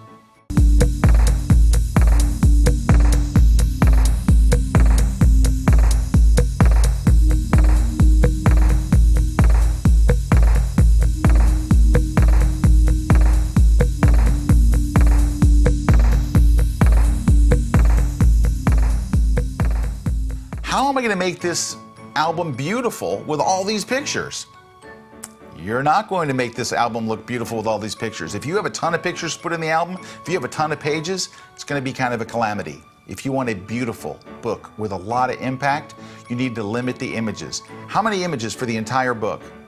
No more than 40 to 60 for the entire book. If you can keep it closer to 40, I can tell you what, your book is going to look that much more beautiful. You'll be able to have more 2-page spreads, more large images. I can tell you what, beautiful wedding albums don't have a bunch of little thumbnails. They don't have a bunch of little postage stamp size images. Beautiful wedding albums have beautiful big images, beautiful 2-page spreads. They have a lot of impact. They're the kind of images that people open it up and just go, wow, that's what you want. You want when the bride hands their book to someone, they open it up and they just go, wow, this is beautiful. This is gorgeous. You're not just trying to document a historical thing, you're trying to tell a beautiful story, a love story. Less is more. The less images you can get away with, the better. Now, I can tell you something. If you let the bride and groom just choose the images, so that, in fact, this just happened to a very good friend of mine. She got married. The wedding photographer sent them 2,200 photos. It took her 2 weeks to cull through them, and she got it down to 500 photos. 500 photos. So she basically took out more than 75% of the images. She still had 500 photos. Can you imagine what her photo album is going to look like with 500 photos? It's going to look like a proof book. So how do you get a bride and groom down to 40 to 60 images? This is the trick, and this is going to speed the album process like you cannot believe. Do not let the bride and groom choose the pictures. The bride and groom are not experts at all at putting together wedding albums. In fact, hopefully your bride and groom have never put together a wedding album. Hopefully this is their first wedding and they have no experience whatsoever, like most bride and grooms have zero experience. Why would you let them all of a sudden become designers and photo editors? You're a professional photographer. This is part of your job. You pick the best 40, 50, or 60 images and you lay out the wedding album completely. Lay the entire thing out for them. And then you're going to send them a PDF of the book. You're going to send them an Acrobat file in a 2-page spread so they can see the whole thing. And by the way, you can save your book as a PDF. Do you remember me mentioning earlier, up here in the top right corner, you have book settings, right? And you've got, you can send the book to blurb, or you can make a PDF. You can make a PDF right there, right? Now, when you make a PDF, it makes the cover like separate from the rest. So I go into Acrobat and put the two together so it's one document, and I choose a 2-page spread view. Send them the proof and say, let us know what you needed to add. So the last wedding that I did, last wedding I shot, I laid the whole thing out. Do you know how many images out of the entire book the bride and groom changed? 2. Do you know how long the proofing process took? 1 day. I sent them the book. They loved the layout. They came back and said, can you add this one to Grandma? Can you add this other one? Yes, I can. So here's what you do. Number 1, know that you're going to do the layout. You're going to pick the best pictures. You know what makes a great picture. You're a professional photographer. You know which ones are going to have the impact, which ones are going to be beautiful, and your job is to create the most beautiful album you can. Your job is to create an album that when they get it, they're blown away and they say, I just need 1 or 2 changes. Now, I would say, and you have to say this up front, I'll send you a proof of the book. Look through it and tell me if there's any pictures you want added or taken out or whatever, blah, blah, blah.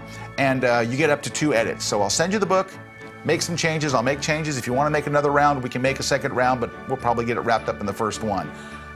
Because if you give the bride and groom a month, 2 months to decide, remember, the wedding's over, they're gone off to their honeymoon. It may be months, it may be years before they get back to you and order their wedding album. If you take care of it and send them a proof, that wedding album will happen just like that. So I strongly recommend that. It makes a big, big difference when you're in control. You're a professional, you're a photographer, you know what looks good, you lay it out, send them a PDF. Your turnaround's gonna just increase like mad, and you're gonna love it, you're gonna always wanna do it that way, and it also is expected because you're say it with me, professional. All right, so a couple other things that you're gonna wanna know. So let's take a look at our book here. Let's talk about when do you add black and white? When do you add duotones? What, do you just do all color? Occasionally you'll run into a bride or groom that says, I don't like black and white.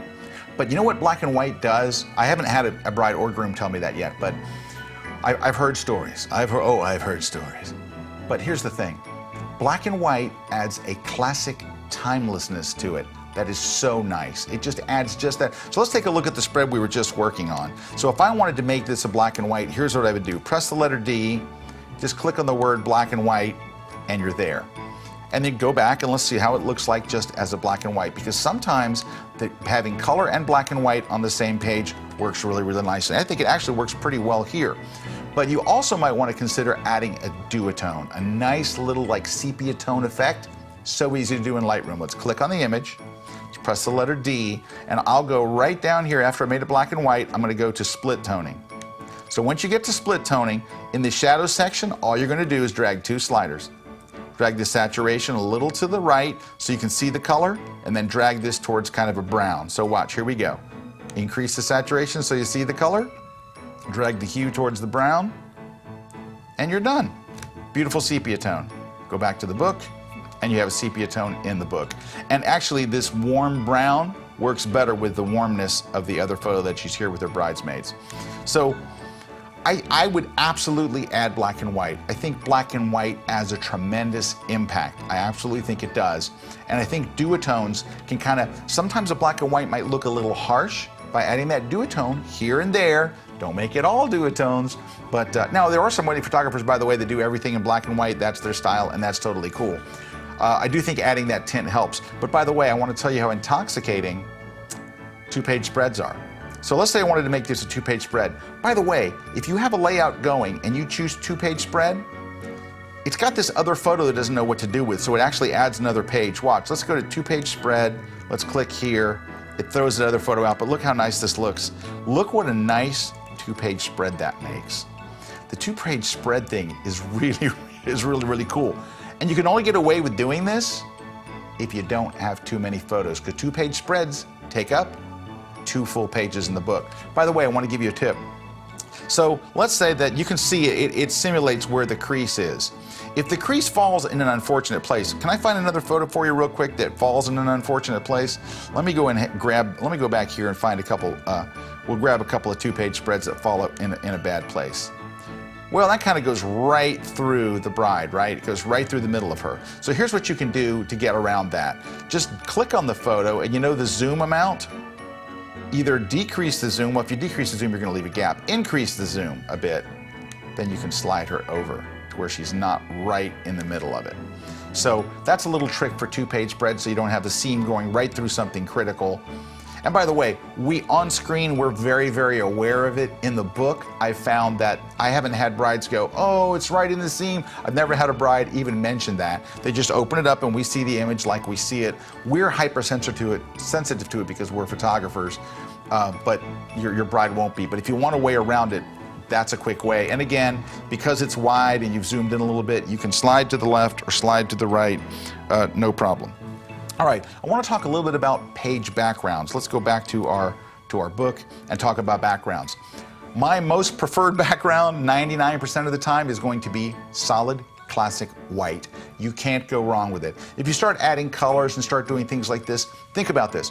At some point, 15, 20 years down the road, the bride wants to look at her album and she doesn't want it to look gimmicky. She doesn't want it to look dated. She doesn't want to look, yeah, that was popular back in 2016. She wants to look at it and go, it's timeless. So I try to stick with the white album. But occasionally you wind up with a situation where it just looks better to have the page background black. I do it very sparingly here and here, but let's go ahead and try it. Let's throw a couple of images on the page. Let's grab this one and this one. By the way, I know this is kind of cliche, the wedding ring that makes the heart, but I've never shown it to a bride that didn't think it was the coolest thing they've ever seen. So as a photographer, we go, wah, wah, wah, but brides love it, that's why we do it. Okay, I'm gonna go grab a custom page. One of the ones I made, the little square. There's the square. If you put these two together, it's worth trying this. Click on the page. You have to click on the page first to let Lightroom know you're working on actually the page. Go to the background and you can choose a color. Now, of course, turn off apply global background globally or it's going to be on every page. Then turn on the checkbox for background color and by default it's going to be white and we're going to choose black. So take a look. There are some times where that single black page here and there, when done right, when it looks, you know, right with the picture that it's with. And by the way, that's really what you're trying to do. You're trying to create each spread to be its own pretty thing.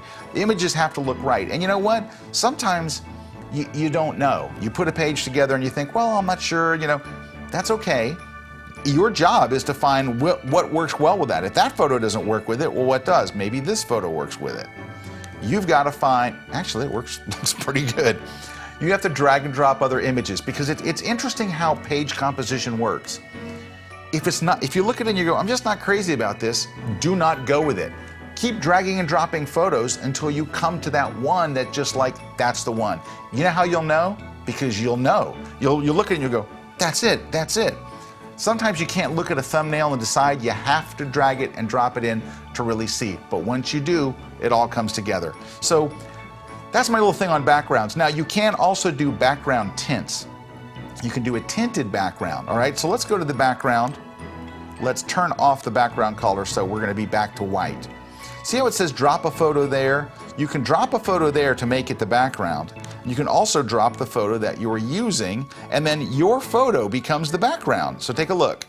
Now you have a very tinted, light version of the image and then the heavy image above it. Now it doesn't have to be the same image, I just like to use that because it's guaranteed to work. It's a lock. If you put the same image behind it and the same image on top, you know it's gonna look good, it's the same image. But you could drag a different image on there. Let's find this image and drag it over there. Of course, it doesn't know which page, that page. Drag it onto the background and it looks like that. Why does that look so awkward?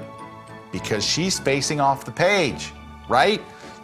You would have to pick a different image that's not facing off the page, or you would have to flip it. Now, because it's facing the same image over here, it would be weird. So what I would probably do is replace this image. Let's replace that image. I don't really want her facing off over there, so let's find a different image. Hang on. How about if we use can't go wrong with the rose, all right? These have to be flipped. They have to be flipped. You're gonna have to go to the grid view, grab this page, and swap it with the other one so it doesn't look crazy like that. I only do this back screen technique here and there, and one of the best times to use it is when you actually want to add some text. This would not be a bad place to add text. Click on Add Photo Text, and let's write always and forever. And let's center that text. I want to give you a nice font. I'm going to give you a couple of fonts to use. How's that? Let me center the text. Let's move it away from the image. And so there's a font I like that's kind of casual, it's kind of cool. It's called Satisfaction. And look at this, an all lowercase. I think it looks very nice for wedding stuff. Look at that. It's kind of hip. It's kind of okay. And with script fonts like this, by the way, you don't want any tracking. You don't want to tighten the letters or any of that stuff. You want it to kind of be free-flowing like that. So that is, and this kind of action, the photo text is kind of considered a caption. So if you wanted to put a caption under there, if you want more text, then what you can do is go to the text block and click on page text. Notice that's like a lot bigger. This is probably where you do the always and forever because you can make it a whole lot bigger. Let's get rid of the other one just by clicking on it and erasing that text. Here I can make my text a lot larger. Let's go in here to type and increase the size. There we go, always and forever. And if you don't want that to like stand out too ridiculously, you could go in and change it to a gray color. So instead of being black, let's just make it a dark gray so it's not so in your face. There you go, notice how I just dragged from black up here to a light gray. And you have a nice layout, it doesn't get in your way. That's one of the times I'm going to want to do that back screening technique is when you want to put some text over it. So another couple little design tips for you.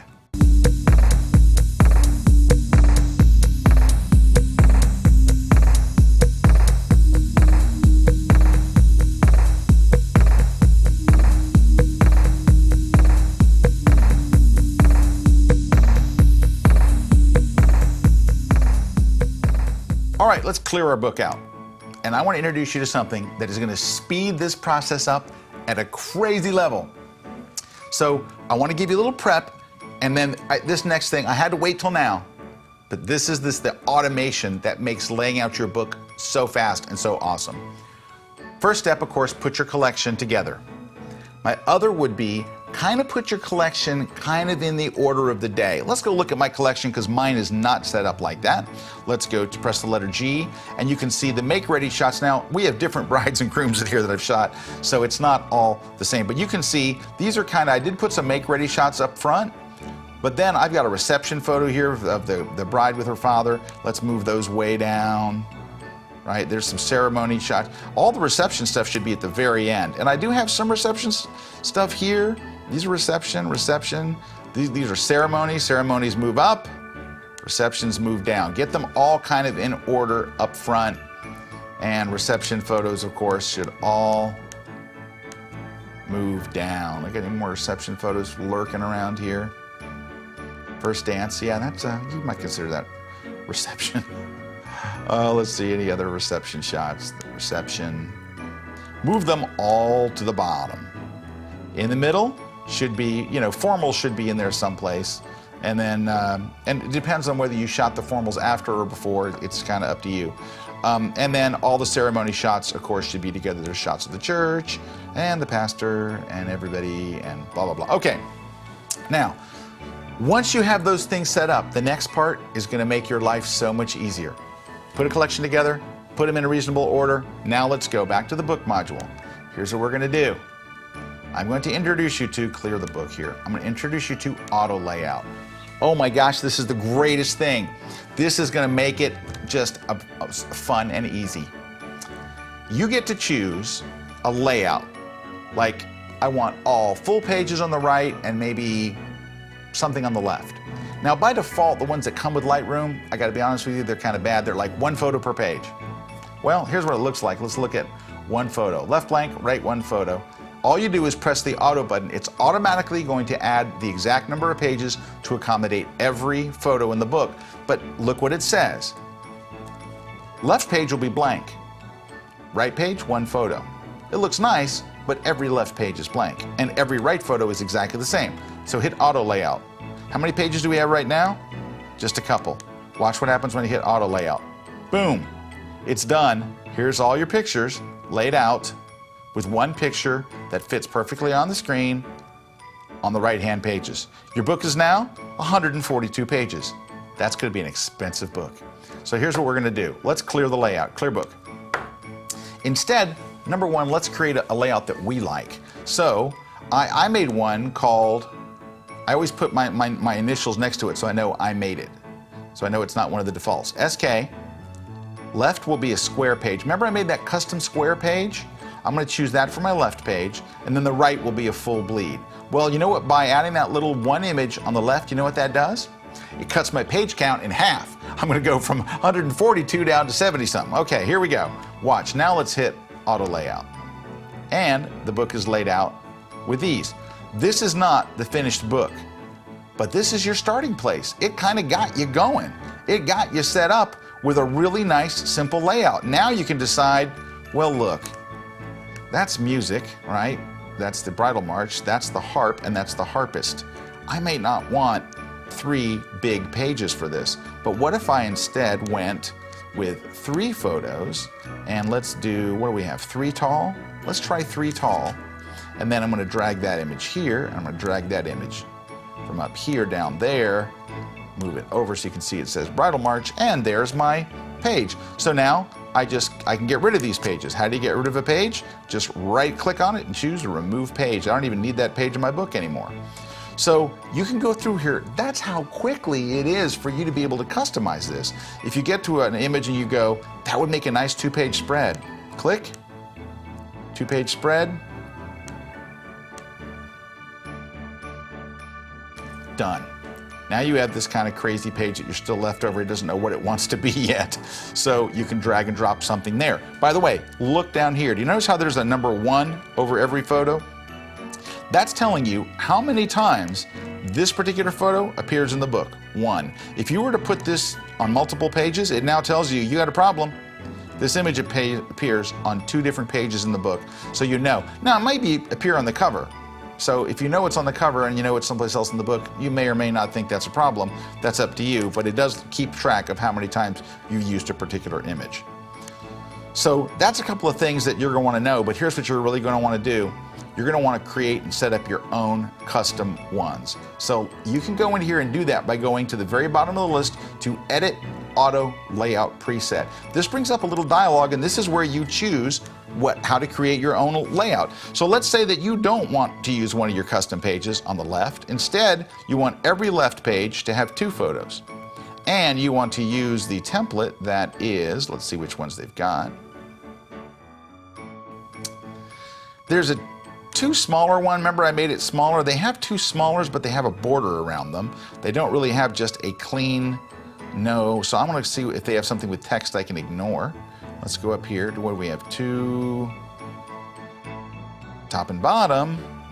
They only have those 2. I wish they had 2 side by side that look okay. How about if we just do this? Let's just go with these. How about a top and bottom? On one side, you're going to have that. On the other side, you're going to have a full bleed. Do you see where it says zoom photos to fill? I strongly recommend leaving the fill on, because if not, what's going to happen is it's not going to go to the edges of the cell. It's not going to fill a full page. It'll stop and make it square. Did you see when I did that first one and the pictures, the full page pictures had a gap at the top and bottom? They weren't set to fill. They were set to fit. That means fit the whole photo on the page even if it leaves a gap. Honestly, that looks pretty bad most of the time. So I choose also to make fill. If you know you want to add text, you can just click on and add text, and you can choose which kind of text you want and stuff like that. When you're done and you have it set up the way you want it, I'm not too crazy about the top and bottom. I'm going to go with this one. All you have to do is go ahead and save your thing. Right under the same pop-up menu, save current settings as a new preset. What I would do is to make sure that you make it very easily to tell what it is. So SK, I put my initials first so I know what's my preset, and then I go left page, 2 tall, right? 2 images, tall by tall. Right page, 1 full bleed. Actually, you know what, just for fun, let's make it this other one so it doesn't look so the same. Let's do that. SK, left, 2 up, 2 tall, right is a large square. Click create, hit done. That now appears in here. Let's clear the layout and put a new layout using 2 tall on the left, large square on the right, and we're done. And it lays the whole thing out. Now, again, you can change any page. If you get to a page where you think, wow, this just doesn't look right. Actually, that does look right. Let's go to another page where you think this doesn't look right. You can easily change it. You can make it 3 photos, and all you can do then is just drag another photo in here. This one would be better tall, and let's make this one 3. We said 3, but we never actually clicked on it. How about 3 right side by side like that? Now, here you have a nice opportunity to do a 3, and then come over here and do another 3, use the same template, and it really looks nice. Now, you want to pick images that have kind of the same like color. Oh, we got 2 shoes the same. That's kind of unfortunate. You want to pick colors that are the same kind of color tone. You don't want it to be like way different than the other stuff. So let's drag some of these in here. And that's from a different bride. Probably shouldn't have 2 different hangers with 2 different wedding dresses just in case you decide to get married twice. Let's drop this one in here. And look at that nice layout it makes. Let's go to this page right here. The 2-page spread.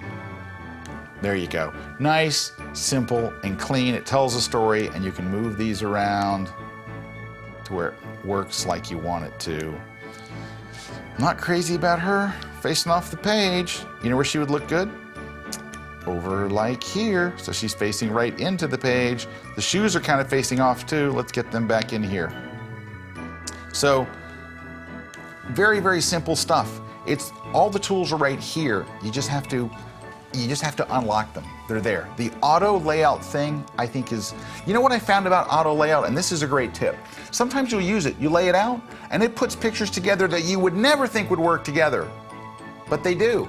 And you're like, wow, that page is done. Can I take a look through here for you and show you what I mean? Well, that page, that looks pretty good right there. This is exactly what I mean. Whoop, done. Move on to another page. Then you'll see ones that don't work at all.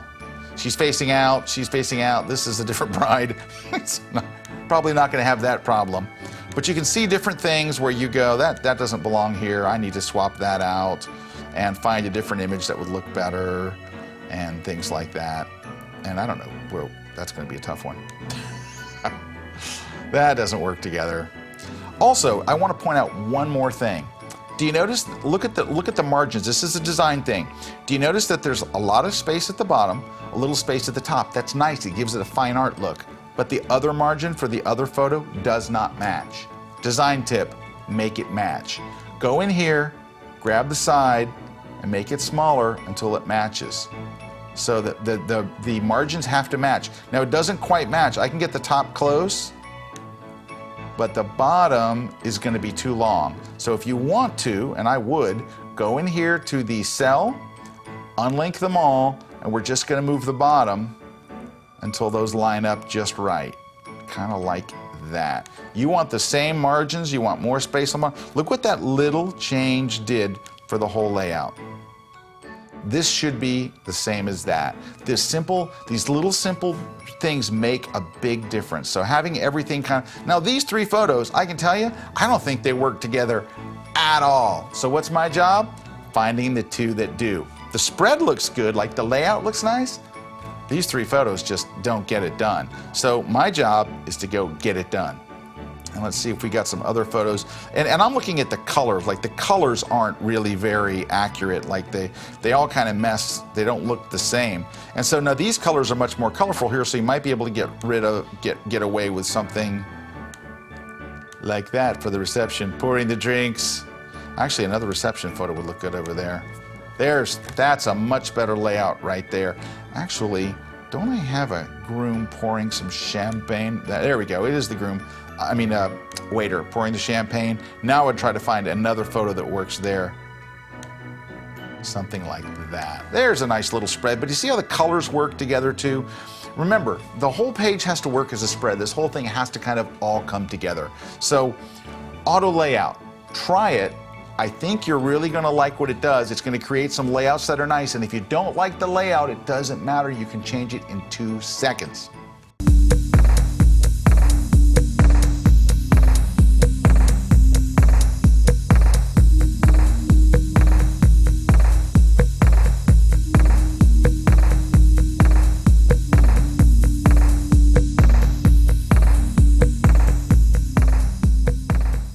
right, now let's look at the front cover. We get to look a little more at how Lightroom handles type or mishandles type. No, I'm kidding. All right, so let's take a look at the front cover.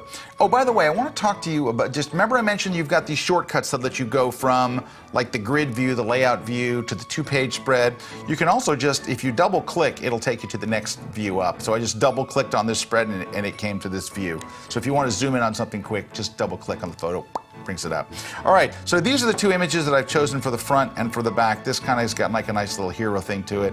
And this one on the back, it's going to automatically want to make it a full page spread. So what I'm going to do is this. I'm going to click on it, and then I'm going to make it smaller. It looks like it's a bit large back there. I can't choose a pop-up for this. Now, there are some front cover choices. I'm not thrilled with the front cover choices, so this is the one I normally wind up using, which is the 1 image on the front, 1 image on the back. Just know that it doesn't have to be a full image on the back. I do love a full cover. You know, I do want an image like this one I'm showing here. I want the image to cover the whole front cover. But you can see what I did on the back. I made the background black, and I added a little text like where the wedding took place and put my name at the bottom, photography by Scott Kelby. So I want to kind of do that here. And so what I can do is this. Let's go ahead and make this smaller. All right, and we'll add photo text, and we can say where this was done, which was the Lyceum, L-Y-C-I-U-M, and then I'll do a little pipe, which is shift backslash. It just makes a straight line, and then I'll say St. Petersburg, Florida, which is where these images were taken. And I'll put another pipe, and I'll just make up, I don't remember what the date was, September 14th, 2016 or 2015, whatever. All right, that's not very pretty type, right? So and that's caption type, right? It appears right under there. And of course, I can move it away, but all I can do is move it up and down. I can't do much with it. So let's go choose another nice font. So I told you I'd give you some font ideas. So another one that's very nice, it's nice for, I'm going to use it for the cover, so I'll give you a different one. But I found a nice script called Parfumerie Script Regular. So some of these scripts I just wrote in all caps. It's going to look pretty bad. Scripts look terrible in all caps. So let's just do this. I'm going to do it in all, I'm going to turn off the caps lock. The Lyceum, L-Y-C-I-U-M. I'll put a pipe in. St. Petersburg, Florida, and don't put FL. And when you're writing in a wedding album, it's supposed to be classy. Don't put like the zip code. Don't put FL. Don't use the state abbreviation. And then we'll put September, whenever it was, 14th, 2016. Okay, let's center this. And let's make it a little larger. And let's pull it right off the image. It's like right on top of the image. So move till you get the grabber hand. There you go. You've got that, and that looks a little bit better. I don't like the pipes. Can I tell you that? I don't like the pipes. Let's zoom in. Yeah, the pipes don't look good. So we're just going to leave space. We're just going to go space, space, space. I'm going to put 3 spaces in. By the way, I've had to do that many times. It doesn't really have great type controls, so sometimes I wind up doing that. But that's kind of a nice font. I have another font if you want another nice one that's pretty nice. Savoy is kind of nice. It's very understated. Hey, I should spell Florida right. There we go. Makes a big difference. It's kind of understated. Kind of like that. Let's back off a little and see how it looks. I think that text is a little too large, so let's bring the size of the text down. And then I would not make it black, I would make it a dark gray. Here's like the grays are already there, just choose the darkest gray, and that's kind of a little better. Now, here's what I would do. If you don't know what color to make the rest of the book, what color do I make the back? Because you can see lots of white space. I don't generally make it white. You saw on the wedding album that I'm holding here in my hand that it's black, all right? Here's what you can do.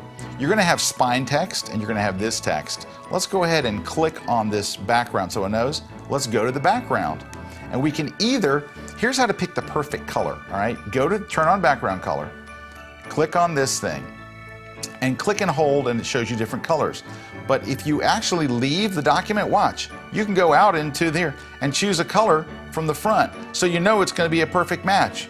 How about that right there? Boom. I just took the eyedropper, clicked and held down, and moved out here. Watch, click on a horrible color and watch. Keep holding it, and your cursor goes right over the image, and you know it's gonna work with the front image because you stole the pick color from the front image. Choose a nice brown, maybe something that's more prominent in the photo like that, and you know that you've got a layout color that works. I wouldn't probably go with a brown for this particular one. I think would look nice and elegant in black. So I'm going to click on the background. You always have to click to let it know. Let's just go choose a nice basic black. Now that I've done that, my text is not a very good color.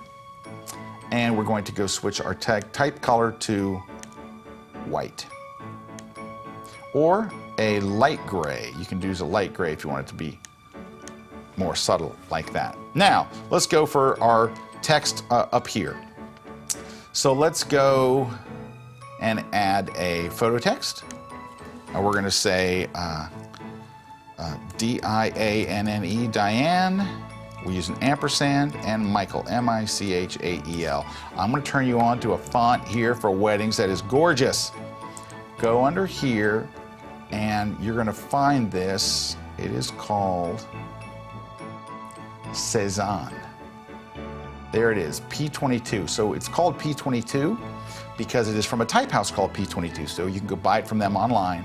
It's called Cezanne, and it is just a beautiful, look at that font. Now you can't really see it there. Let's go and bring it up. Look at that. Come on, that's gorgeous. Now, I don't like it in the gray, quite honestly. I think it needs to be in white. And we might even go a little larger with it. All right, Diane and Michael. And then you can find the right spot for it, which, you know, who knows where that might be. And then, if you wanted to add a second thing of text, you would have to go over to the text page and add page text. It would add another thing at the bottom, and then you could say, you know, well, you could put the date, or you could put whatever, you know, or you could, if you were going to tell the story of their day. Now, on this album here, I just put the actual day of the wedding here, but you could put, yeah, I would maybe leave it off the back and just put the location. So let's go, you know, what do we say, September 14th? September 14, 2015. Let's do this. Let's choose another nice font. This is a nice, very simple, very beautiful font, and it comes with Photoshop, so you already have it. Go to, well, if you have Photoshop, you have it. Trajan Pro. Now, that doesn't look very good. Here's what you're gonna do to make it look good. You're gonna make it very small, and then you're gonna increase the tracking. This puts space between the letters and makes the text look much more elegant. By putting a lot of space, I put 500 space, and look how elegant the text looks. And you could actually put this up under if you wanted.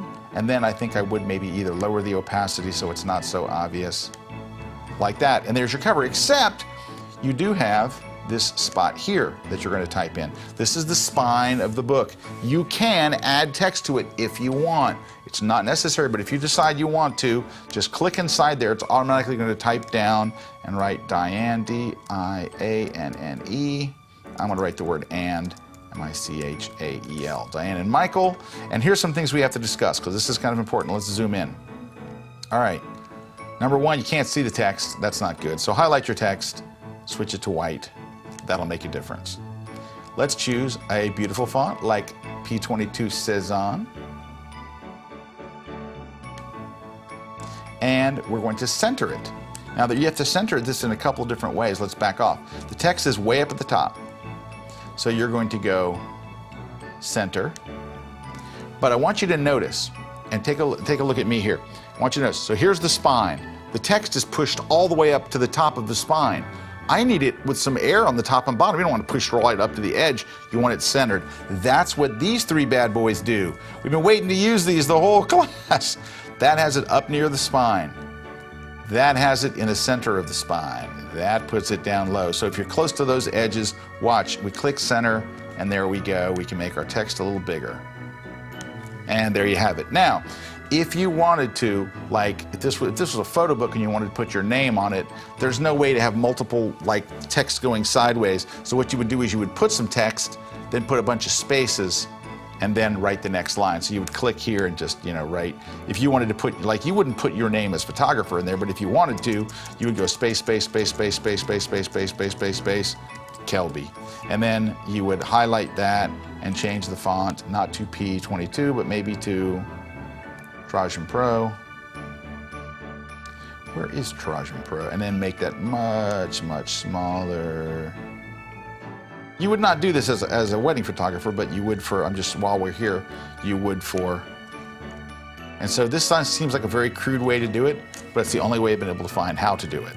So that would be your front cover, your spine, and the background. Don't put the date twice. I would remove the date from back here. Get rid of that. And you're good to go. So that's the cover design. I thought it was important to show you because the little cover spine thing is weird. I wanted you to see how to be able to choose the color for the background, how to do the spine text, and of course that I had to show you a really cool font, that P22. That thing has paid for itself many, many, many times.